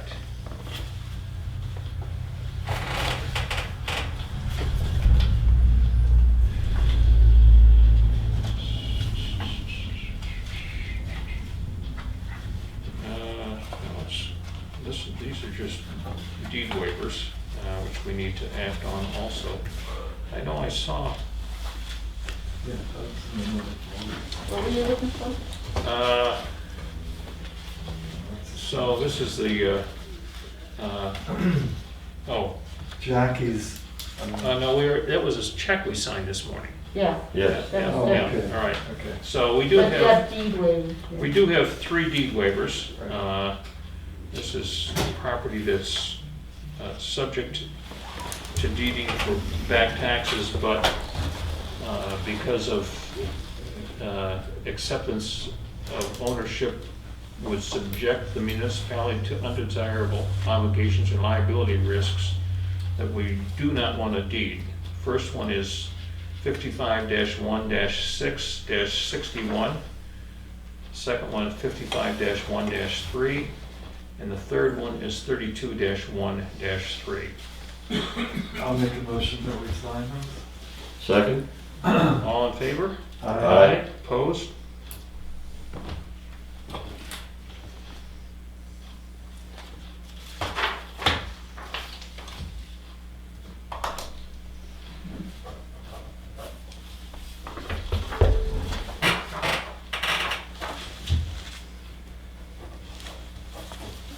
One minute, gentlemen.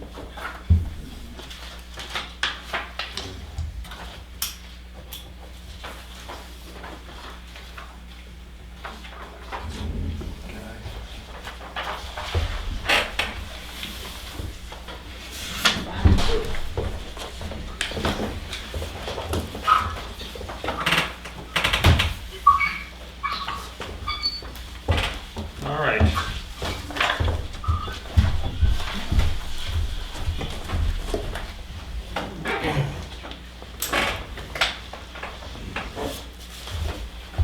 Going around this side of the table, so we can all Yeah. be, Maybe we can do Zoom. Oh, no, the guy, yeah. you need to see Jerry. What do you look like?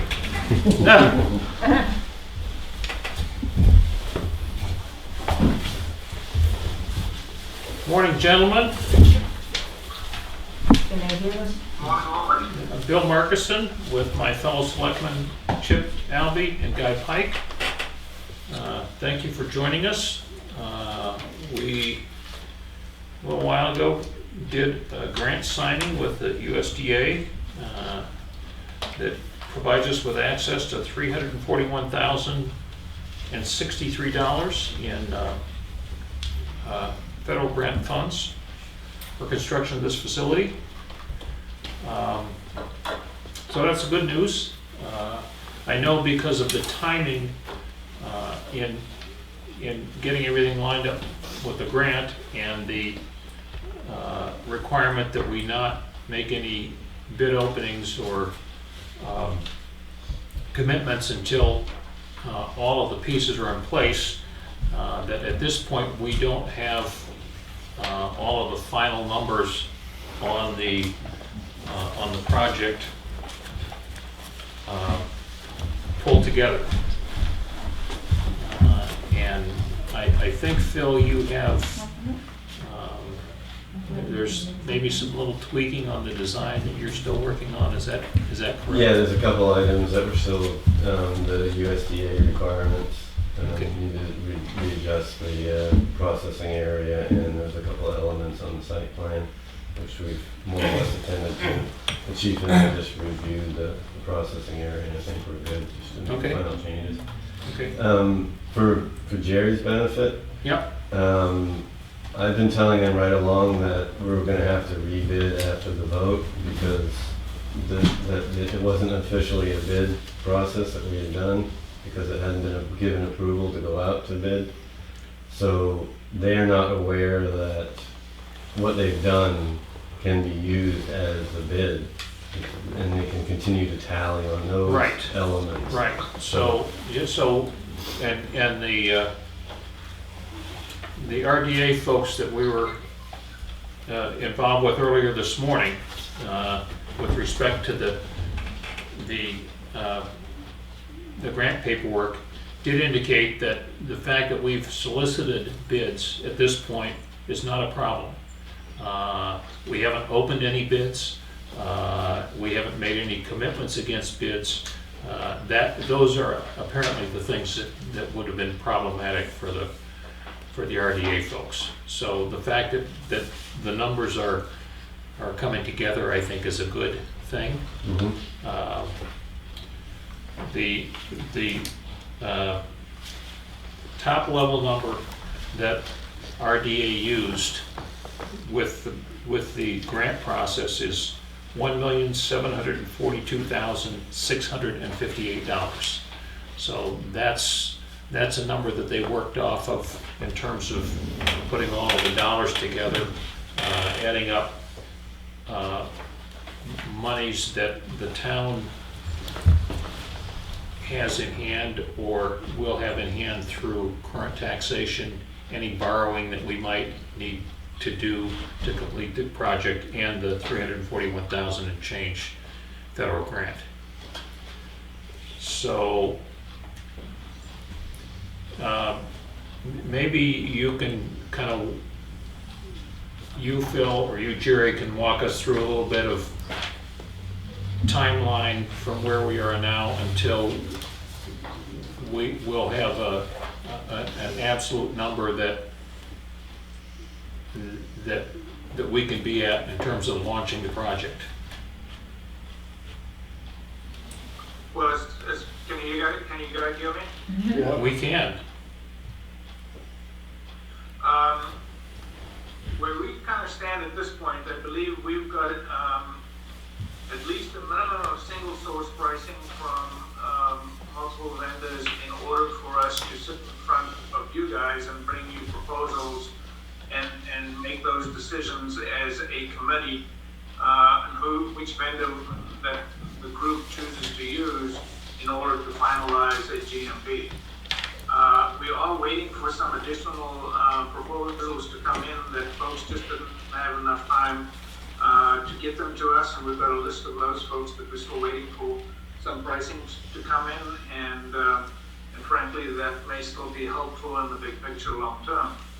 I think that an exercise that we would just go through and collect all the proposals, sit in a meeting, discuss pros and cons on all the proposals we have with you guys, and come to a selection of who the vendors of choice are going to be, and then we'll be able to compile the final GMP, and that will be ultimately what you guys assume you're looking for in order to move forward. So this coming week, I know you got a lot of prep work for Saturday, but within the next couple, 3 weeks, I'm pretty sure that we can sit down and finalize whatever it is, and then establish a start date for that. So going through the paperwork that we've been given, which was the standard estimate report and then the company lists. I've got electrical sub, all absolute electric, at $120,000 for the electric. But they're right at the top of the list of people who will not bid and it's unsubmitted. So where'd the $120,000 come from? So they reached out to us, and I'm sorry, we reached out to them to bid. They originally were going to give us a price, but they are just too busy to give us a price, so they gave us a budgetary number to run with. The other electricians that we've reached out to, they have not given us a bid yet or a price yet, because they're still waiting for their vendors to provide them with a price. Okay. So this is just the $120,000 is just a good faith estimate? Correct. Okay. Because just to set you up for how this is going to play out, we were informed by the USDA that they're the last money spent. So the only way the town is going to realize any savings or benefit is to have all of the estimations done and signed for before we break ground. Because if it plays out and we do it over time, all the benefit inures to the United States government, which is got its own set of problems. So.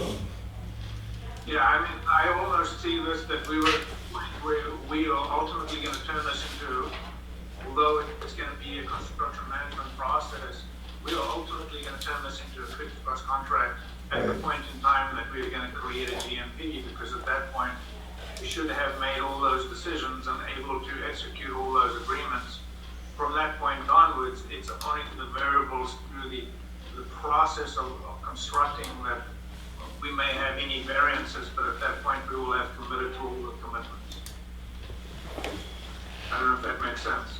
Yeah, and the only other issue that came up of import to you is that there are bid requirements as to, if it's over $25,000, it needs to have a sufficient number of bidders. And, which is really open-ended language from my perspective, but hopefully you guys can team up with the lady at USDA with the bids that you have. And it's, as I said, you know, there are only so many office supply companies within 100 miles, and only so many commercial plumbers within 100 miles, so. And even fewer who aren't already busy and aren't Right. interested in bidding. Right. So that's a discussion, just so it doesn't trip us up at the end, and they say, oh, you didn't put out enough bids, so, or get enough bids. Yeah. So, and again, I certainly was left with the impression from them that it's the opportunity to participate in the process that is what they're looking for, not that Somebody gave a bid. that everybody gave us a bid, but just that we're not out there kind of rifle shotting and saying, I want to get a bid from this guy and this guy I want to use. As long as the process is open, the solicitation is real. If we don't have robust bidding, that's an indication of things other than what they're looking for. So I didn't get the idea that that was going to be an issue. I think that there's the intent of us sending you that just I missed to that. give you an idea of the quantity of people that have been involved in the process, either declined or have, are still in the process of giving us information. Mm-hmm. Yep. Yep.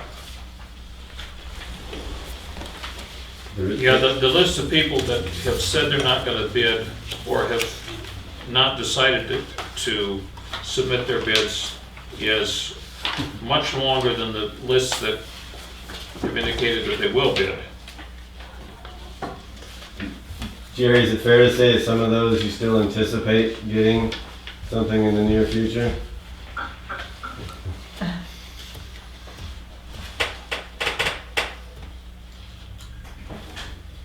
I do believe Mike is still waiting for some pricing to come in from a third of the section that said that they would be bidding us. They just haven't had enough feedback from their suppliers to submit something. Right, there are some contractors that I've been in touch with that are quote unquote undecided on the list. They are still waiting for the pricing, and once they give us the price, it will go to they are bidding. I just don't change it unless they fully commit that they are going to. So they weren't given an official bid package, is that what I'm hearing? It's just you're asking for pricing, basically. No, they were given all the documents. Because I can't believe, you know, that, I mean, I can look at quality insulation, but we don't have an insulation price from them? Or is this just the bid that you chose? Yeah, he didn't want, officially the bids aren't open, so he didn't give you all the numbers from the people. They just kind of took the best ones that they had to get you a number that is in the range, and that's why the letter is kind of reflects a 5% plus or minus. Yeah, because I look at like the, I guess we can't pick this apart, but I mean, I don't know that GW Brooks is gonna pave and stripe that parking lot for $5,000. That seems a little light. They pulled 100,000 off for other, Yeah. from my understanding is from the previous site work. So yeah, it is very aggressive. I think there were, Michael had found a few things that were missing in that, and he's kind of put it into an allowance area, so there is some coverage for some of those items. Yeah. One thing I'd like to address though is the number that you just, the overall number that you just quoted, that USDA, Yes. their number.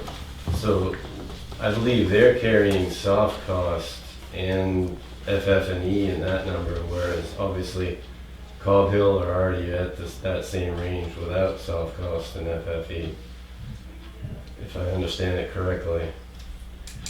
I read the whole loan document or grant document that we were given this morning, and I didn't see any language that was gonna isolate certain funds for certain purposes.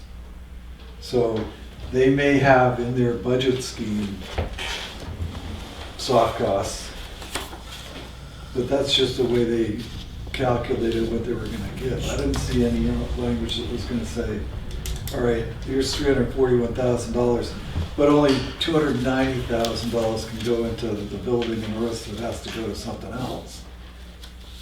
It is that we pay the bills, and when we run out of our own money, we use their $340,000 to finish the project. And their assumption is that all of the parts of that project, including, you know, design, management, all of that sort of thing, is included. And, you know, you're not gonna expect to wait until a year from now to get paid your fee out of the federal money. You're gonna get your fee No, as you go along. I'm more concerned, I'm not so concerned about us getting paid, obviously we would like to, but my concern is that if they're saying, if Cobb Hill can't save whatever $200,000 off that 1.7 that they quoted, and USDA has counted a final number which does have FF&E and soft costs, because I know they were given that information in the preliminary budget, are they going to say, well, your project's gone over budget? When does your commitment run out? 5 years from now. So let's say we lose at the town meeting on Saturday, and so we have to put it off for another year. Right. Or 5 years. I mean, pricing isn't going to remain the same going forward. Their commitment is stable, though. That's their commitment. Right. Regardless of how this process plays out. This price from them isn't including the soft costs and stuff? From Cobb Hill? No, they don't include the soft costs. That's just their construction budget. Right. I don't know that they put, I mean, talk to the architect at USDA, but it doesn't appear that they're not parsing the money out premised upon that, but they probably did look at the program that was done, you know, how you doing in this police station, including soft costs and design and all the rest of it, and looked at that to see if that was a reasonable number that we were given as non-professionals for doing this project. But I don't think anything, as far as the way they reimburse the money, is premised on that. Right. The reason I have some concern is because at one point they did come back and comment on the square foot rate looked too high, and the number they came back with was ludicrous. Nobody was building at that price back 6 months ago when they said that. So they already had concerns that the square foot rate for the building was high, and that was based on a number that had the soft costs and the FF&E put into it. Whereas now we've got the soft costs and FF&E to go over and above the number that Cobb Hill have at the moment. So my suspicion is they're going to come back and say, well. So you're saying that our budget's going to be $200,000 higher than Cobb Hill's number? The FF&E alone, I think was, I don't know if you got a revised number, but it was in the 40,000, right? Yeah, that was 40,000. And then the soft cost numbers they're not changing, but I think they were about 200. Well, at this point, the only number that matters is what we take to town meeting next Saturday. Okay? Right. So if I'm looking at a number for Cobb Hill and saying that's what we're going to take to town meeting, that's what we're going to get. And everything has to fit in that number. Right. So if that number is lower than it needs to be, if that doesn't reflect all the costs, then it needs to be adjusted to reflect the costs. If the number comes out at more than what we have in the USDA number, so be it. I mean, this is the project that's costed out the way it is, and based upon what they came up with and the approach that we're taking, they threw an extra $90,000 in over what we've been talking about right along. But when we go to town meeting and we get an approval, that's what we're gonna spend. We're not gonna spend any more than that. Understood. So, the numbers that we take to the voters next week have got, that's gotta be an all-in number. Every dollar that we're gonna spend on this project has gotta be in there. Understood. Well, like I said, there's not been any change in the soft costs. They are what they were when we gave you the very first budget. So And we do have the FF&E. is that included in the number from Cobb Hill? No, but I said that's not there. Well, I don't know what it is, so it doesn't do me any good to say it hadn't changed. I don't have the Before- paperwork handy. Right, but so by next Friday, we need to have all of the pieces in place Understood. so that we adjust. Well, I said, I only just found out when I talked to the chief while we were waiting out there that the USDA was even gonna allow us to use that bidding process that Cobb Hill just went through. Right. Because right along, they're saying you can't even submit for bid yet until you get formal approval, which apparently was not the case. That's the way they presented it, that we can't. So Well, we can't- Cobb Hill have been told. And that's probably the way they communicate it. We can't open bids, we can't award bids, we can't do any of that. I understand that's what We they're can saying certainly now, get but a that's bid not what they price. said before. No, I I can don't guarantee you know that's how not it's what they said. I got, in every email I got from them, it was, remember, bids cannot be issued until after you have formal approval. Yeah. So they've And that's changed their true. tune, which is fine, that's great, we can use the information that they've Right. garnered. But that has delayed us from doing all that other stuff that has to be done after the bids come in. You know, like the soft costs and the FF&E and building the actual overall budget. We can do that now. Understanding that they'll allow us to use these numbers, so we can do that over the next couple of days. But this was just done yesterday, thinking that we're gonna have to rebid it again, so this is not really, Right. it's not gonna count. Yep. So, So I missed the numbers. What is the FF&E number and what is the soft cost at this point?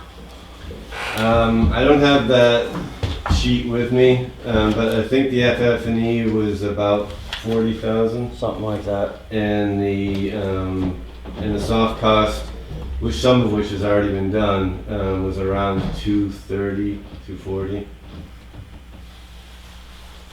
But I'll confirm that with you, Jerry. What's in the soft cost?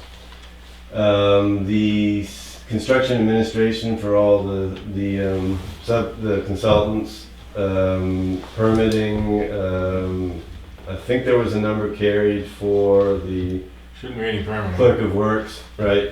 Some of that, right, but, so those will get adjusted, but when we submitted to the USDA, we had to have numbers in for that, and we haven't adjusted accordingly since then. So what Phil's point is, they were assuming, they took our numbers, they added the soft costs and stuff, and that's how they came to the 174. Right.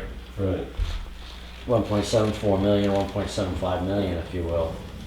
But if we're coming with bids that are saying, even at the low end, 166, we're gonna be higher than that. I think was where Phil was trying to get to. Right. Well, you've got $70,000 sitting here on this estimate. Right. Project development, Administration, Meetings. it's all in there. subcontractor document prep, personal project management, personal That's- supervision. That's all the CM's construction costs, that's not soft costs. They don't have any of the soft costs on their budget.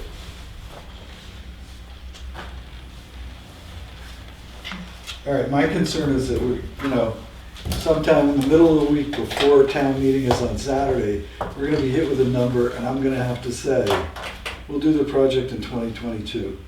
Oh, I can get you the information before the end of the day today. I just, Okay. I But like I if said, it- I was just told out It's there gone that, from 1.5 and now, let's say it's at 1.9. I mean, it has to stop at some point in time. It has to be a manageable number at some point in time. And I don't see adding $200,000 to this budget as being a workable deal, but that's just me. I'm just saying. And we haven't got all the bids in yet on the construction. So, Well, as a selectman that actually works in construction, building, I can't imagine how anybody could even give it an estimate and the way the prices and things are going and availabilities and how this would work. But if we get the guarantee from someone, we'll see what happens. And that's what, I mean, a lot of what the CM brings to the table is established relations with subcontractors, suppliers, where they're gonna get a deal, a price anyway, and they're gonna get a commitment. Like a lot of us, individual subcontractors, individual builders, they're not gonna get those sort of commitments, because they're not regular, they don't have that relationship.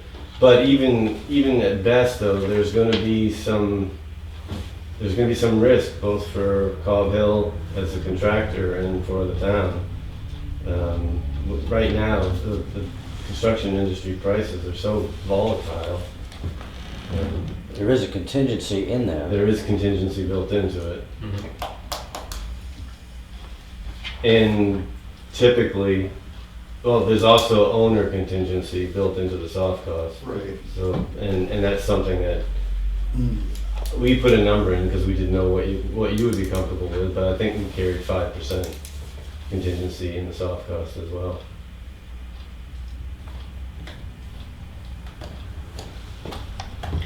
I guess I need a description, a more detailed description of what soft costs entail. So when you give us the number for soft costs, I want it itemized. It's, you have, I mean, I'll give it to you again, but you've had it right along. It was in our very first Right, budget to you, right. and we haven't changed that at all. I mean, personally, we've gone way over budget on our fees. We're not looking for any more money. The USD costs alone were significant, dealing with them was a significant extra amount of work. But it is what it is. We had already given you a number and we stuck by it when we found out that we were working with the USDA.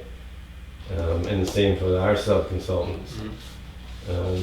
But so it hasn't changed right from one of our very first reports.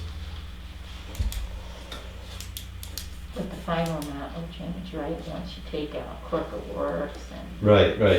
The clerk of works, and there were a couple other elements, smaller elements that come out. We didn't know what FF&E was going to be at that time, so that wasn't included in the soft cost. Generally it is. Okay, so when are we gonna have a good number to work for next week's town meeting? Well, I'll get you the soft cost information today. Alright. As soon as I get back to the office, I'll combine that again and get it back to you. Okay. In terms, Jerry will have to answer in terms of what point are they going to be comfortable to give you a number? Are they going to be able to wait a little bit longer for more bidders to provide, or do you just want them to carry their anticipated worst cost scenario that you can give to the town?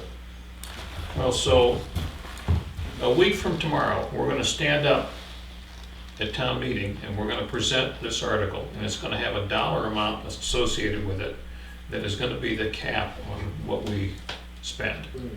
So we need to know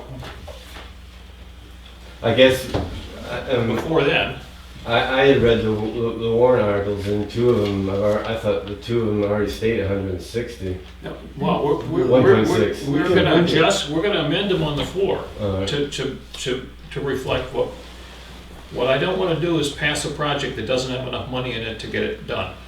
That, Understood. I can't in good conscience support that. So we have to ensure that as we take, the number we put in there was the number that, based at the time we wrote the warrant, we believed was the real number.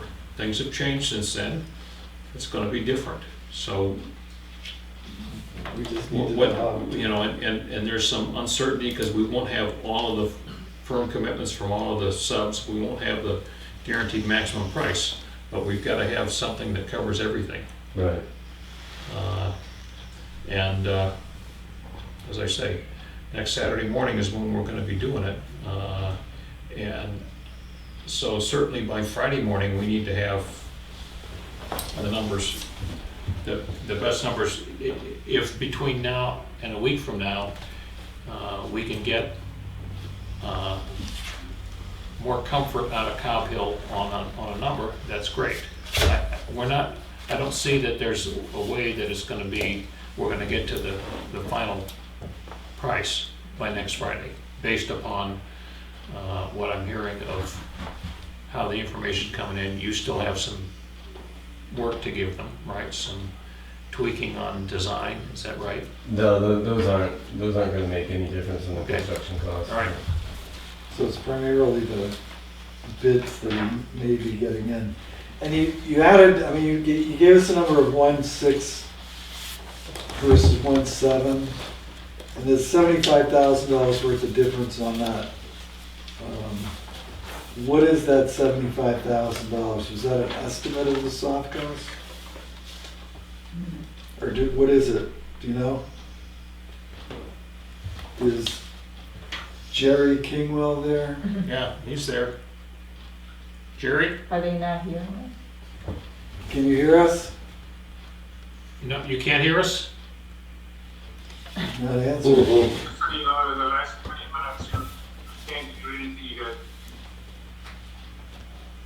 I don't know why. Yeah, We can hear him now. yeah. Can you hear us now? Can you guys hear me? Yeah, we can hear Sounds a little you. better right now. Sorry about that. Yeah.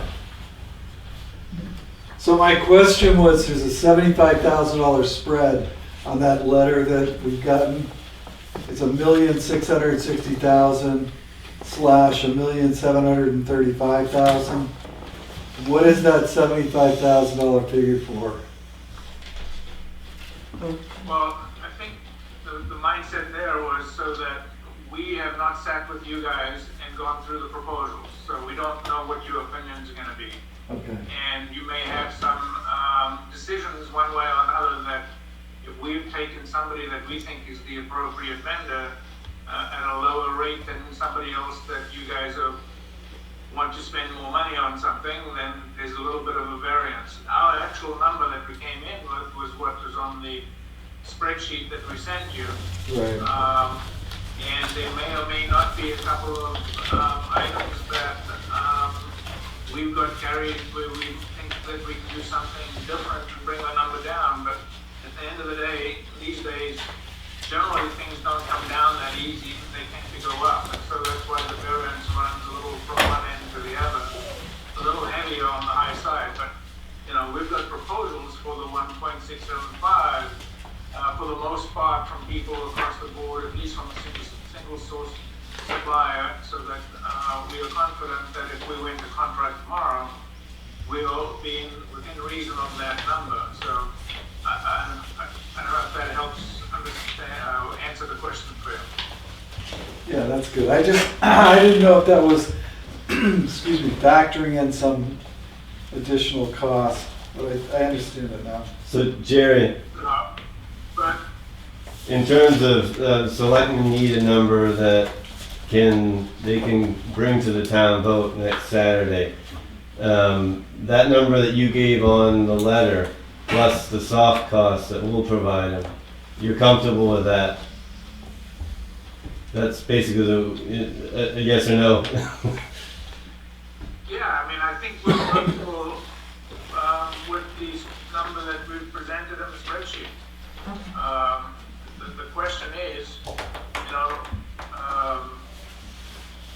just what I heard earlier is you're only getting approval for 1.7, but it adds up to somewhere around 1.9. So, are we looking for a different solution in the construction side?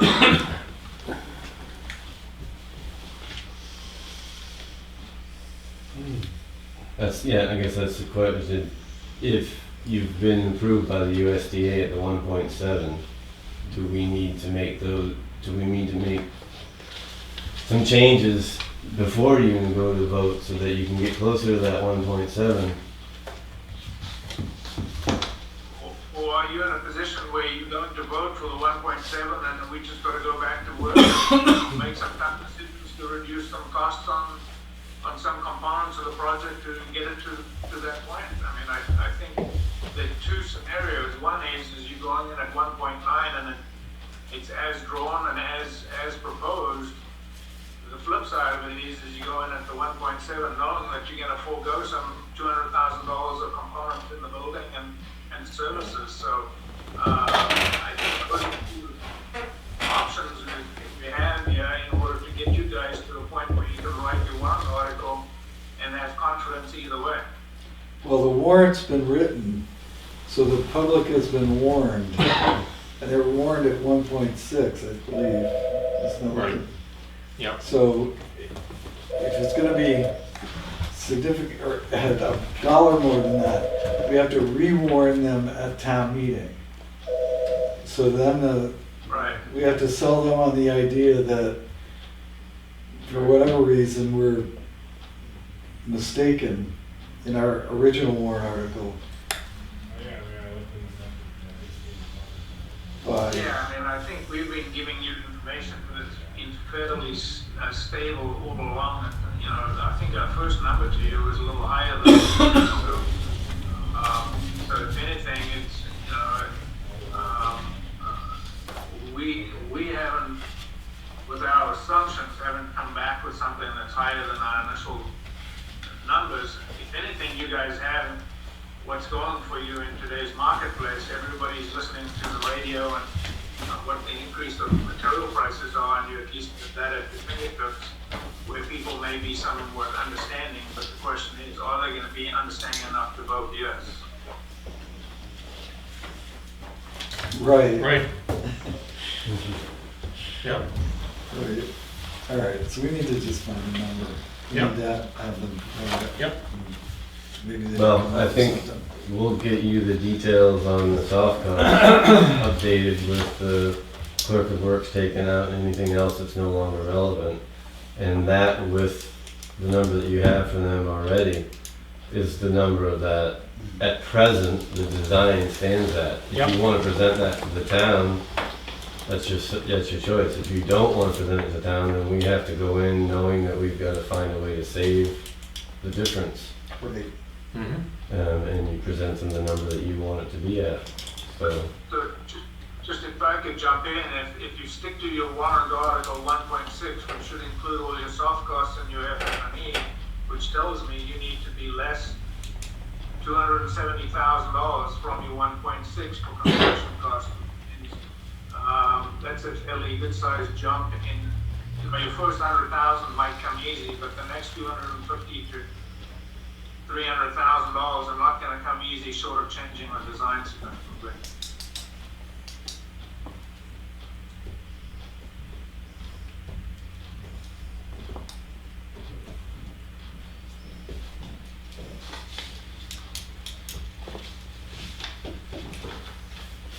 Yep.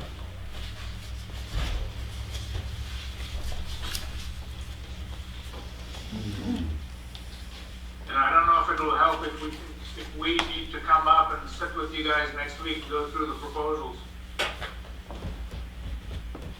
Well, I think the sooner we have the number, the better, so we can take a look at it, because I think we have to make some hard choices. And it's either gonna be, I mean, because ultimately, we don't control what happens. We only control what we can present. And our hope was that we could present something to the voters that they could believe in and afford in their mind. I mean, they can afford to build a thing no matter what, but it's buying into the project that's grown over time. So I think, yeah, I can see this creeping up to over $400 a square foot. And then you got, the journeyman carpenter out in the audience that's saying he's getting, $250 a square foot to build a house. And it's not a house. And then we have to sell the whole idea of commercial construction versus. I don't think Right. I don't think Habitat buildings are 250. No, No, no. yep, Well, I'm just saying. yep, yep. As the only, or as only a salesman, I gotta know what I'm can use to sell them. Yep. It's getting harder. All right. All right, If we can help here. Yeah. I think the sooner we can get a number together, and then we can have a conversation. If we can do that by Wednesday, that Well, would be good. Like I said, you've got. I just want on one sheet though, Phil. I just don't. Yeah, I will do that today. Not just your stuff, but I want the whole thing spelled out. This is what our construction costs are, these are our soft costs. That's what I'm saying, I will get you that today. All right. Yeah. I have all that information. Yeah. Hey, to be fair, you have it as well, but I don't want, don't- I wouldn't make you dig it through all that This stuff. isn't the only thing I do. Understood. Yes. Understood. That's why I'm saying I will do that today. All right. It's all readily available. And then you guys, if you want to get back to us on Monday, or, anytime, whenever you want, just let us know, we'll make the time to go through it. Well, I think we've got to talk, and then if we think the struggle's going to involve having you guys here or Right. available, we're Then- meeting again on Friday. we are, next Friday morning. Okay. And we get some strategery together, as George W. would say. Right, All right. yep, Yeah. I think that's- all right,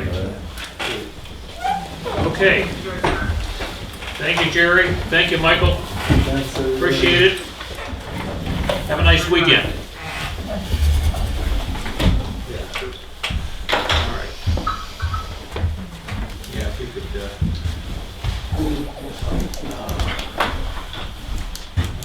not quite done. No, I think we got.